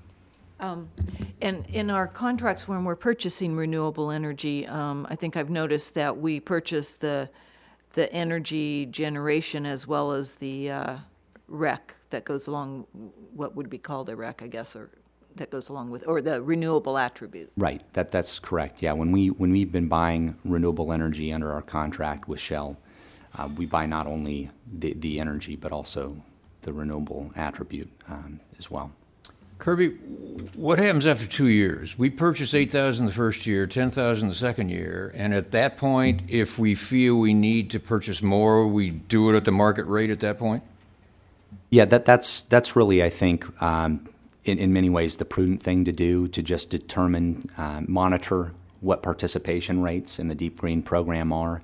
By entering into this agreement will allow for additional customers to participate in the Deep Green program. And then we can, of course, monitor that participation as we move forward and then enter into similar transactions in the future should participation rates continue to increase as we expect them to. Okay. Okay. Any further discussion? Yeah, last question, sorry. Did you already say, what is the average price of a wind wreck right now? Do you know? Yeah, I think what we're seeing is, in the $3 to $6 range generally. And that, again, is all going to be dependent upon the level of specificity that the buyer wants to impose for that particular certificate. So That's per megawatt? Yeah, hour? all RECs are one REC for 1 megawatt hour of production. So the REC, one REC can be generated for every megawatt hour that flows through the revenue meter at the generator site. And other things will impact price, like the term, the number of years. And a couple other things I'd like to tag on is you were asking about why the REC is sometimes separated. I think a good concrete example is the South San Joaquin Irrigation District, where we're getting some of our RECs from their solar facility. They need the energy on site to move water. So our purchase of the RECs allows them to continue to use that on site rather than buying it in a bundled way, but allows them to cover the cost of that solar installation, which is really quite a unique installation. It'll be fun to go visit it. And the last thing I'd like to also mention is that the municipal utilities that we're often following in the footsteps of, like SMUD, Palo Alto, Santa Clara, they all use RECs for their 100% green products. And that's because there's more flexibility with them, as Kirby mentioned, and the pricing, of course, is an important factor. Yeah, and just to, I guess, tag on to that a little bit, SMUD's Green Energy program uses a mix of wind, biomass, solar, and then also some small hydroelectric from the facility on the Upper American River. And so that the wind is substantially RECs, in addition to some facilities that they have under contract. But that allows them to provide a very affordable product to their customers. It's what many CCAs across the country are using for their green portfolio. Okay. Members of the public. Gene.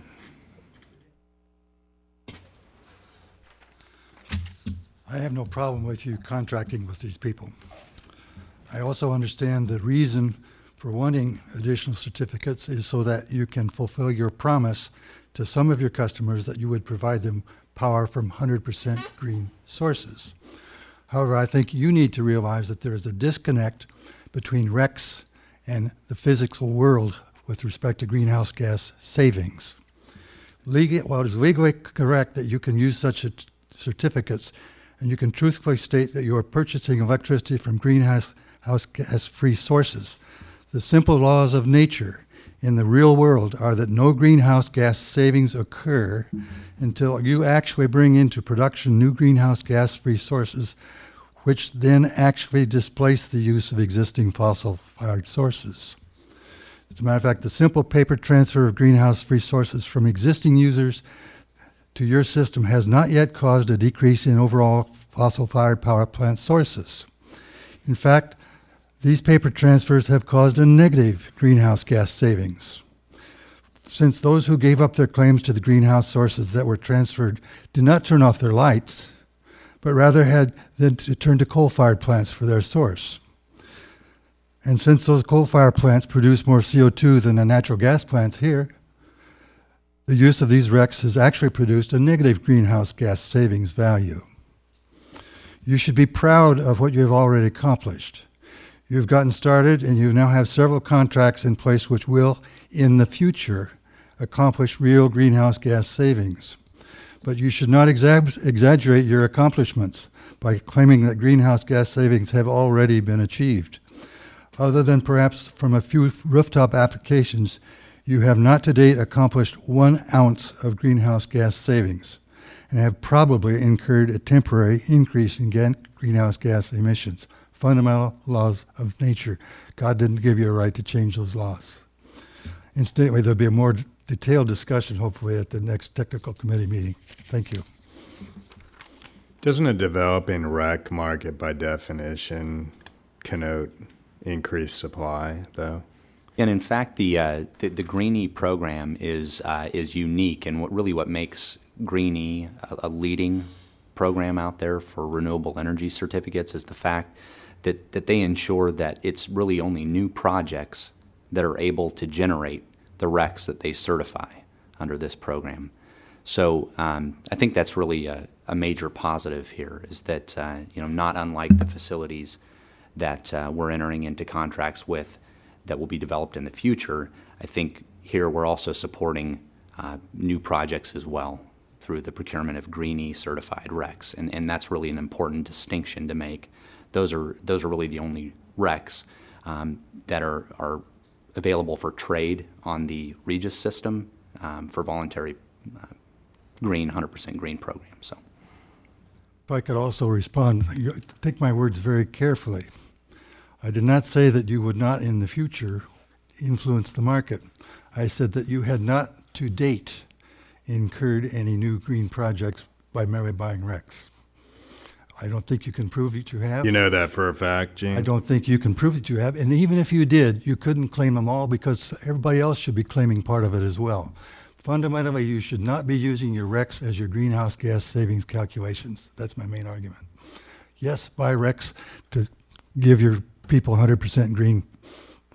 For what purpose, I'm not sure, but you're going to get there. But don't over-advertise yourself. Okay, let's bring it back. I think we're ready for a motion. Motion and second. All in favor? Aye. Opposed? That matter carries.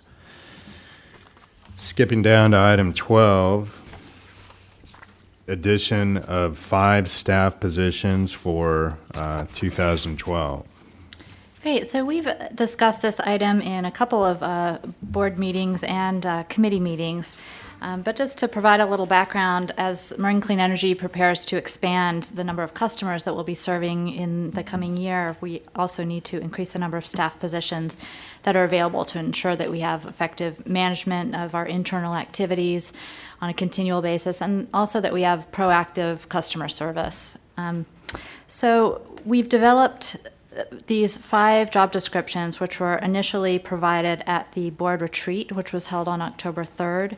We went over these at that time and then spent a little more time going into detail on these 5 positions at the regular board meeting that was held later in the month, actually, not that much later, on October 6th. Since that time, we've also had some discussion at the executive committee level regarding these positions. We got into compensation, the compensation analysis that had been done, and also spent some more time looking at the job descriptions and how we might want to make some modifications there. We also talked about timing and when we would need to be bringing these positions on over the course of the next 6 to 9 months.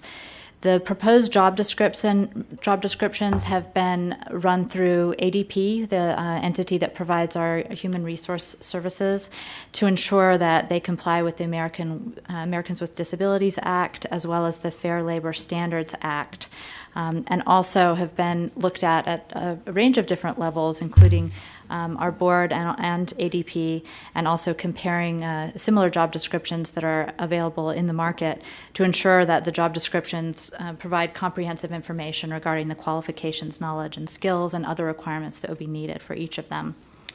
In mid-October, a compensation analysis was performed by ADP for some of the proposed positions, not all, and we've included information in your packet on those. I do have some additional information here if needed. There's quite a bit of information out there on these types of positions, and so we were able to collect a lot of it, and we're trying to walk the fine line of not inundating you with too much, but let me know if you're interested in more information here. The compensation analysis and the other market information that we looked at gives us a benchmark for the appropriate compensation levels that you'll see in the staff report.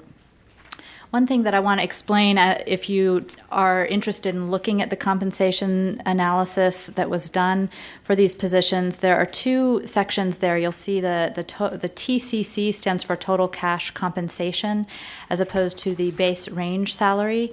The difference there is that the total cash compensation includes salary and bonuses, but not benefits, and the base range doesn't include bonuses or benefits. So bonuses is really the main difference there. And that's really because there's such a wide range that it kind of throws the numbers off. The other thing I want to mention is that the board-approved budget for our current fiscal year does not require any type of adjustments to account for the recommended compensation levels for each of these positions. We have adequate budget existing in our fiscal year's budget to account for the costs that would be anticipated here because we built in adequate budget for some additional staffing this year that hasn't yet been used. Also, we wouldn't be doing any of these we wouldn't be having any of these positions begin until January of next year. So there's a limited time remaining in our fiscal year. Now, there's a PowerPoint on this one. Oh, thanks, Rudy. It's great. So I'm just going to run through the positions briefly. Happy to answer any questions. The first three shown here on the slide are the ones that we are most urgently in need of. So the account manager is listed here. There's, of course, the job description. We'll get into that on another slide. The data analyst is a position that we need to get filled soon, and the regulatory analyst, we are looking to get that filled very soon. This would support all three of these positions would support work that we're already doing in-house because we have folks that are working very hard and doing 2 or 3 jobs, but only having one person to do that, unless they've cloned themselves. I'm not sure. Sometimes I think they have. Then the next hire that we'd be looking to bring on after these three are in place would be an energy efficiency program coordinator. And in this case, we would be looking for a revenue stream to be in place before we bring on this position. But we're hopeful that we might be able to do that in the first or second quarter of next year. And we've already started the ball rolling on that effort. Then in the second quarter or later, second or third quarter more likely, we would be bringing on someone that would help us with some of our resource, monitoring the resources that we're bringing online, helping to monitor the contracts that we'll be having coming online and will be in place on a going forward basis. So I'm going to spend a little time talking about each of these in a little more detail. So the account manager position is a position where we're looking for a candidate that has 5 to 10 years of experience within an existing utility or an electric service provider with experience in billing processes, bill presentment, tariffs, and has an ability to interact with our key accounts, but also our just everyday customers that come in with issues. We are already doing a lot of troubleshooting with issues that might come up with specific issues, interfacing with our data manager and with PG&E's billing team. So this would be a position that would be able to handle some of that workload. We'd also be looking for someone that has excellent written and verbal communication skills and is able to interface at a lot of different levels with folks in the community. The next position is the data analyst. Here we'd be looking for someone with 3 to 5 years of experience with a utility or an electric service provider or a related field. And here we'd be looking for someone more at a junior level that would be helping with invoice reconciliation, assisting with regulatory reports and compliance filings, pulling data together for us. Also, monitoring and preparing reports on greenhouse gas impacts. Once we've set up models that can be used for tracking, we need someone that can plug data into them and make sure that they're filled out on a regular basis and the information's available to the board and the public. We'd also be using this position to do some additional customer tracking, to take on some of the customer tracking we're already doing, but to augment that a bit more. So that would be a very helpful role.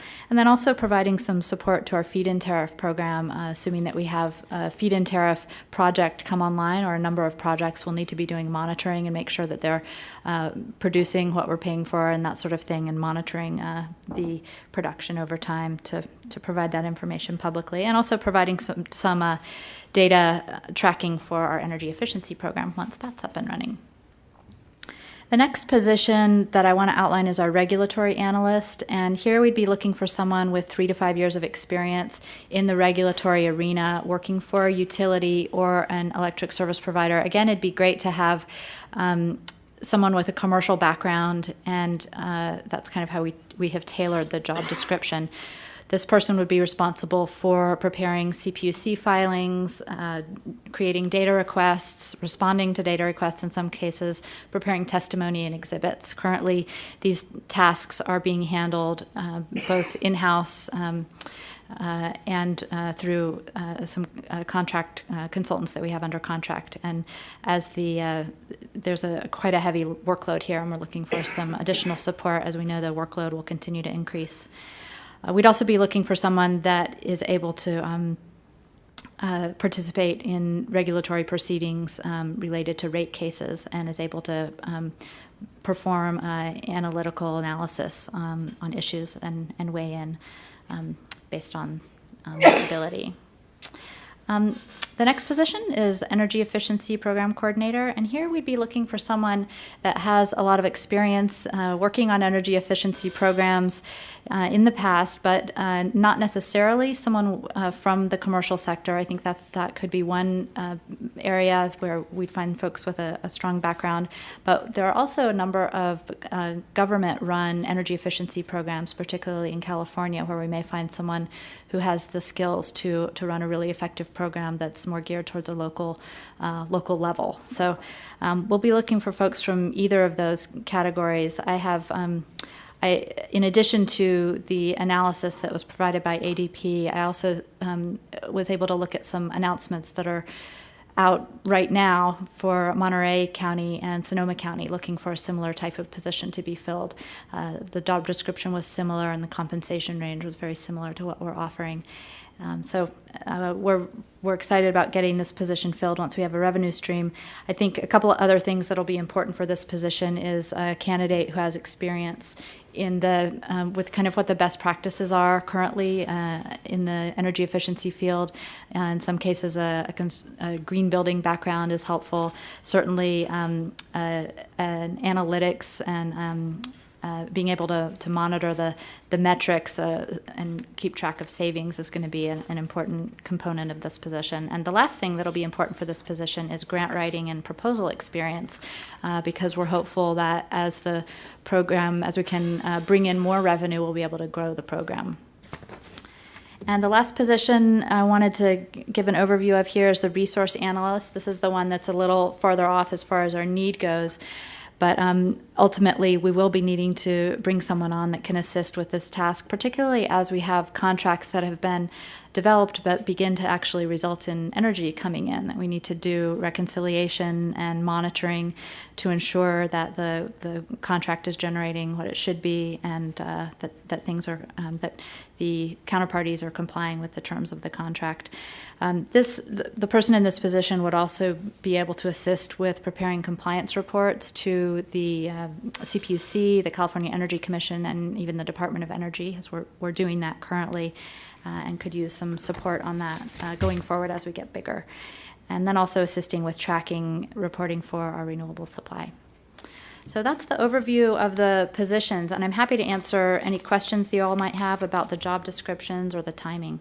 Yeah, so just to put this in context, and as a reminder to the board, this is now the third occasion we've considered the 5 positions. It was originally introduced at the board retreat, and then subsequently discussed at the regular MEA board meeting held on October 6th. After that, the matter came before the executive committee of the board, where it was further modified. And in particular, I asked Director Thornton, with her experience on these employment issues, to fine-tooth comb the proposals, and I'd like her to address those. Yes, I reviewed the staff report and all of the information that Dawn provided that had been updated from our executive committee meeting, including there were 2 positions during the executive committee meeting that we didn't have that good of information with regards to the salary ranges and that type of thing. That was the Energy Efficiency Program Coordinator and the Resource Analyst. Dawn did more research, as she mentioned, by looking at existing position descriptions that were outstanding, as well as some websites, and referred me to those. I took a look as well, so I concur with the work that she did. Okay. Any questions? I do. Yes. Where do you find these people? Where do they come from? The funny thing is, we already have 2 applicants that have submitted resumes and writing samples and background information. Folks are certainly hearing about us. A lot of them will come from the utilities. Utility companies. Some will come from consulting firms. Some will come from the development world. Some will have an engineering background or legal background. But there's quite a lot of folks out there with this type of interest and I experience. assume we'd be poaching on the utility companies, huh? Oh, yeah. But where do you post? Does ADP do the posting for us, or do you guys handle it? No, we've identified 3 places where we want to do the posting, and it's not fresh on my mind. I think we're doing, well, John, you had one Sure, recommendation. I mean, there's a real good one, which is it's Energy Central, and it's sort of a insider. A lot of jobs get posted there from the Cal ISO, PG&E, just industry jobs. So that's a great place to post the ad. And it also sends out I think it's a weekly newsletter to folks who want to sign up, get the job sent to them. So that's one of them. We also looked at monster.com and go ahead, Yardis. It's Yahoo Hot Jobs, and then the other one is, it will come to me, but it's the 3 top ones that are out there or used by most folks. Craigslist was another one we considered. There was one where there was a fee involved. Most of them tend to be free. They're looking for folks that want to post a job, so we're going to use those 3. And our plan actually would be to post in these 3 locations first, see how it goes for a week. If we're getting buried, then we may leave it at that. If we're looking for more applicants, we would consider expanding the search to a couple of other venues. Any chance that well, I mean, I don't want to say that we would have a geographical preference, but are we posting, Craigslist, you can look it up by geography, but it would be great to reach out to Marin County residents as a way to boost our own county employment. Mm-hmm. Yeah, we're open to any suggestions on how to do that. Yeah, and possibly if you do it through like the IJ, it goes in the paper as well as online. For a very reasonable rate, and I know some others have gotten some good responses through that. It's a great from idea. Local. Yeah, good idea. It would be great to go local if we can. Yeah, wonderful. Okay. Public comment on this item. Seeing none, let's bring it back. And I believe we need a motion. I'd move the staff proposal. Second. All in favor? Aye. Aye. Opposed? Hearing none, that matter carries. I bet you're thrilled. Yes. We're ready. It's about I time. think the timing Yeah. makes sense. And again, something we vetted over time. Okay, so let's move to item 13, always our favorite point of the Thank you, evening. Damon. Yes, everybody's Regulatory favorite. update. So I'm going to touch on a couple of items. You're just going to pull up some slides. One of them, you've been hearing about that. That's the old set of slides. Do we have? And I'm being serious, Beth. We love your presentations. This actually is not the right set of slides. So I'll go orally. Slide I know, there's more than one slide, but I don't know, I think that. in front of you, right? Yeah, the printout is accurate, so just take a look at the printout and you'll have a sense of what's going on here.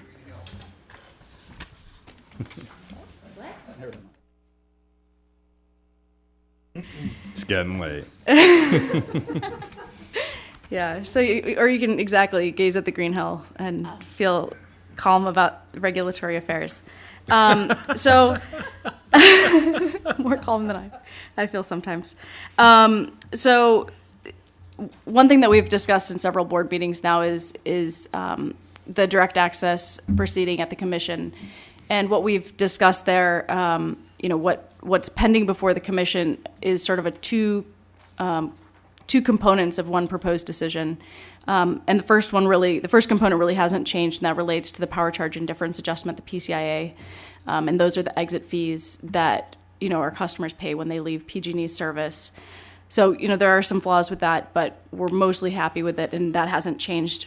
There's been a comment period of the proposed decision. We've filed comments. We've also met with commission staff and commissioners to address other concerns related to the bond. So the bond in this proceeding only applies to direct access, but obviously our concern here is we don't want to have anything that would have a negative precedential effect for when the bond is evaluated and implemented in the CCA docket. And so based on, frankly, feedback that we provided and that the direct access parties provided, both in comments and in person. We did a lot of commission meetings, ex parte meetings on this topic. Several revised drafts have actually come out since the original proposed decision was issued. And so on the slides, I've sort of highlighted what these changes are. One of the changes was instead of using the really fundamentally flawed methodology that had been originally proposed. This was drawn from a proposed methodology in the CCA docket that was never adopted. It was very flawed. That has been scrapped. So for large commercial customers, sophisticated energy users, they're going to be placed on the transitional bundled service rate, TBS, that effectively eliminates the bond requirement that relates to those loads. A subsequent revision clarified that there may be a different rule for residential or small commercial direct access customers. So that's actually a very small subset of customers. But one of the key components here is that the methodology as it relates to those, the old methodology has been entirely scrapped and very directly said that would not be the methodology that would be used. So evaluating how those would be impacted in the direct access docket is going to happen in a subsequent phase. But really, in our case, it's just comparing apples to oranges. Ours is going to be different. But, on the upside, there's no real negative, hopefully, we'll see once this revised proposed decision gets passed through. It should have no real negative precedential effect, and it has the positive precedential effect of eliminating an extremely unfavorable and difficult methodology that would really make it a significant challenge for other CCAs to launch. In one of the revisions, text appeared and disappeared that said, well, CCAs aren't really required to pay for these procurement costs and use a statutory basis. That was excluded in a subsequent draft. Since this is the direct access docket and not the CCA docket, they didn't want to go outside of the scope. But, indications are favorable that, the bond methodology will be developed in a way that that works, that is reasonable for what CCA is, considering our governance structure, considering our long-term procurement plans, considering a range of different factors. I think that we'll look forward to building that in the CCA docket once the time comes around to that. The other item that I'll just quickly make a note on, it's pretty fresh in my mind this week. is cap and trade. I was at cap and trade workshops at the commission on Tuesday and Wednesday of this week. I was a panelist proposing how we would like to see cap and trade, the system, work in California as it applies to the allocations, the free allocations. So just as an overview, cap and trade is being implemented by the California Air Resources Board, and then certain components of it are subsequently sort of put under the CPUC's jurisdiction for how revenue allocations are going to work. So the costs are actually borne by the generator, so by the emitting sources. But there's a set of free allocations, and this is to sort of dampen the blow of these carbon costs as they are being imposed, and then it tapers off over time. Those allocations are actually provided to the distribution utility and also publicly owned utilities. So it's basically being provided to the distribution utility, so in our case, PG&E, on our behalf. And the legislation requires that CCAs and direct access providers be treated fairly. So any methodology that's developed has to treat bundled customers, CCA customers, and direct access customers fairly.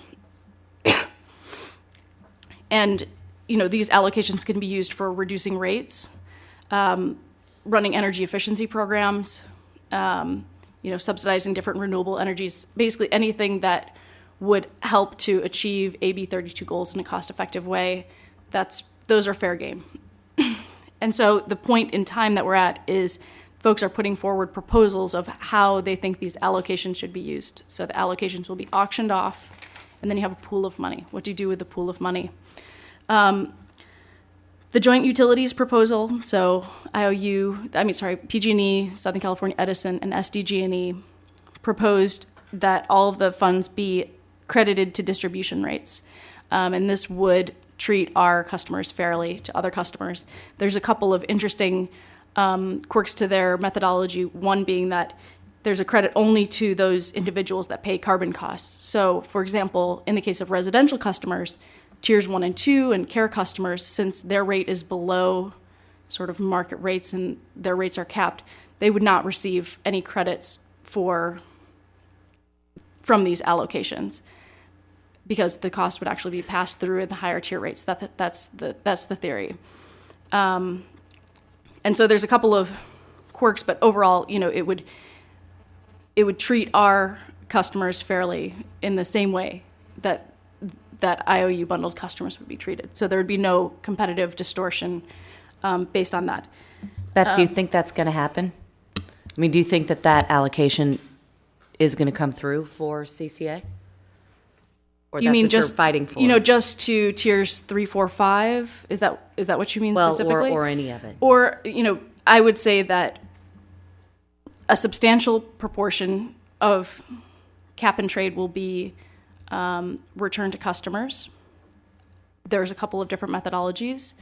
I would actually I'll just hold that thought for a moment. I'll explain some of the other ones, and I'll explain the rationale for the proposal that we've put forward. There's a group of environmental parties that include Sierra Club and NRDC that would like to see an off-bill sort of carbon credit, and this would apply to including folks who are in Tier 1 and Tier 2 and care. There's a couple of different methodologies. Maybe some have proposed having just a sort of a per household amount that doesn't relate to your usage that would be passed back to folks. But really it would be folks would sort of feel the carbon pinch on their bill a little bit over the course of the year, and then at the end of the year, you'd be able to get some money back. Depending on how the methodology works there. So that's part of where the money would go. So essentially a credit to distribution rates, but the methodologies vary. And then a second component is a subset of the money, which the percentage, they sort of vary in what they would like to see that percentage be, go into a carbon trust, which would be administered by the IOUs, and that would run energy efficiency programs, RPS, create financing programs, research and development, those sorts of things. It's possible that we may be able to get separate treatment from that to actually run our own programs rather than go through this, centralized IOU administered program, which we've seen a lot of times already. That I think we really need to see a new structure there. But that is their proposal. Large users came forward with another proposal that would be, the environmental parties focused more on residential ratepayers. Large users, there's been, direction from CARB that, for entities that are energy intensive trade exposed EITE customers, so entities that could suffer from sort of economic leakage or additional competition from out of the state or out of the country because of their energy usage and how this cap and trade could negatively affect their industries, that they should have a little bit of the blow should be softened for them perhaps more. And so there was some recommendations to sort of favor those industries over others to prevent businesses from leaving California or not being able to be competitive just because they are in California and they're subject to cap and trade. The Division of Ratepayer Advocates also had a concept of having an off-bill credit to customers, and that there would also be a financing program. I think if I remember right, it was an energy efficiency financing program, something along those lines, or perhaps it was renewable energy. There were a lot of proposals that day, but a financing program for the remainder of funds. So what we recommended, what we presented is that we would like to see a credit to distribution rates, and we'd like to see it just on individuals' bills, over the course of time. And the key rationale behind that is there's a lot of administrative cost that goes along with these different proposals where you're sending out letters to all these individuals, and some people are sending back the letters saying, no, I want my check, or, there's, to the extent that we can benefit our customers directly and immediately at the minimum and minimize these administrative costs, I think there's a significant benefit there. The administrative costs that seem to be implied in some of the presentations seemed significant, and people didn't really want to discuss the administrative costs of their proposals, which, when it comes to distribution rates, we already have the era that each IOU goes through, that this can be just allocated in the era each year. So that would be the first component. And to the extent that not all funds are returned through distribution rates, which it seems like there will be some sort of split between this customer return and programmatic expenditures, programs, we've requested that those amounts, sort of the fair share of what those revenues are, just be allocated directly to the CCA, so your board can make those policy decisions, make local choices that make an impact here in our community, rather than having, another CFL program or something that, centrally run, but not tailored to who we are, what our objectives are, and really making core differences in our community. So that has been our position. Parties have to refile their proposal, so we'll be refiling our proposal with additional modifications just based upon this two-day conversation that we had, hearing what other folks were bringing idea-wise to the table. And so this process is going to be ongoing. Cap and trade will be ongoing. So it can get a little bit complex, but, it's great that we are, we were on the panel, we were representing, CCAs and, just a different perspective. There was a lot of, with the amount of money that folks are talking about, interest groups, trade associations, all have everybody has an idea of how they want to see the money flow, but to the extent that we can make local decisions, I think that it's hugely valuable, and to the extent that it's going to be, a generally applicable, distribution rate reduction, to the extent we can minimize administrative costs and really return that value to our customers, I think that's the way to go. So. Any questions for Beth? Okay, thank you very much for that update. You're welcome. If you have any questions, I'm happy to field them.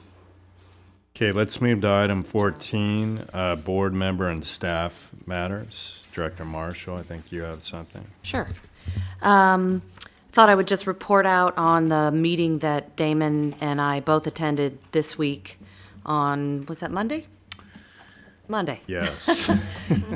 Monday in Sacramento. There was a group of Bay Area renewable energy experts that was put together by the Joint Policy Committee to look at a series of recommendations to respond to the governor's challenge or mandate of 12,000 new megawatts of renewable energy in the state. And so we started with this group talking, I want to say, sometime earlier this summer, and it kind of kicked off with the governor's conference that Damon attended, and then there were a series of meetings and drafts and whatnot. So just two quick data points. One is that the recommendations indicate that the Bay Area would take on, I think it's 2,200 to 2,500 new megawatts in the Bay Area, with a heavy focus on distributed generation. And so there was a lot of discussion around the table around what that might look like and what the recommendations were to incentivize new development. The big win, I think, for CCA through MEA was that at the beginning of the conversation, when Damon went to the governor's conference, CCA was nowhere to be found on the agenda, in the discussion. It was almost as if it didn't exist. And then the topic got run up the flagpole, and we worked with the folks who were hired, and we met with the governor's office 2 or 3 times, I believe, over the summer and fall with Dawn and everybody. And the bottom line is that at that meeting on Monday, CCA was right up there as a primary method for achieving these renewable goals in the state. So, so the emails that have been going around subsequently have really highlighted that. And then just as a very side note, I think you saw maybe today the outreach that we got from the California Investment Infrastructure and the California iBank, which is the California Infrastructure Bank, very interested in what CCA is doing and the possibility of helping out in the future with credit enhancement and working capital. So that could be a big boost, not only for this agency as a young agency, but new communities coming online. So we feel like for CCA, there's already been some net benefit from that relationship, and we'll continue it. Yep. Thanks, Sean. Any other reports? Okay, we're going to adjourn this meeting and actually quickly go into a special meeting of the board to take up one item, although I guess technically we have to whip through a couple other things. So this will be the special meeting of MEA for November 3rd, 2011. Board announcements in connection with this? No. Public open time? Okay. Not even you, Gene. All right. So we'll go right to item 3. Again, great news. Resolution of the Board of Directors of MEA approving the town of Corte Madera as a member of the MEA, subject to certain conditions. Dawn. Great. So as you all heard, Corte Madera has passed their resolution and ordinance requesting to be a member of MEA. I did this on Tuesday night with a 4-1 vote, and we have before you a resolution approving them as a member of MEA, subject to the adoption of the ordinance, the final adoption of the ordinance, and the execution of the joint powers agreement by the town of Corte Madera. Someone like to make a motion? So moved. Second. All in favor? Aye. Opposed? That matter carries. All right, we're adjourned. So all we have left is Novato, right? Or did we already do Novato? Yeah, we already did. Beautiful. Yay! We are complete. Congratulations. We are complete. Marin County is united behind behind clean energy. That's so great. That's awesome. And they got that done before. Congratulations. Yeah. Right. On your watch.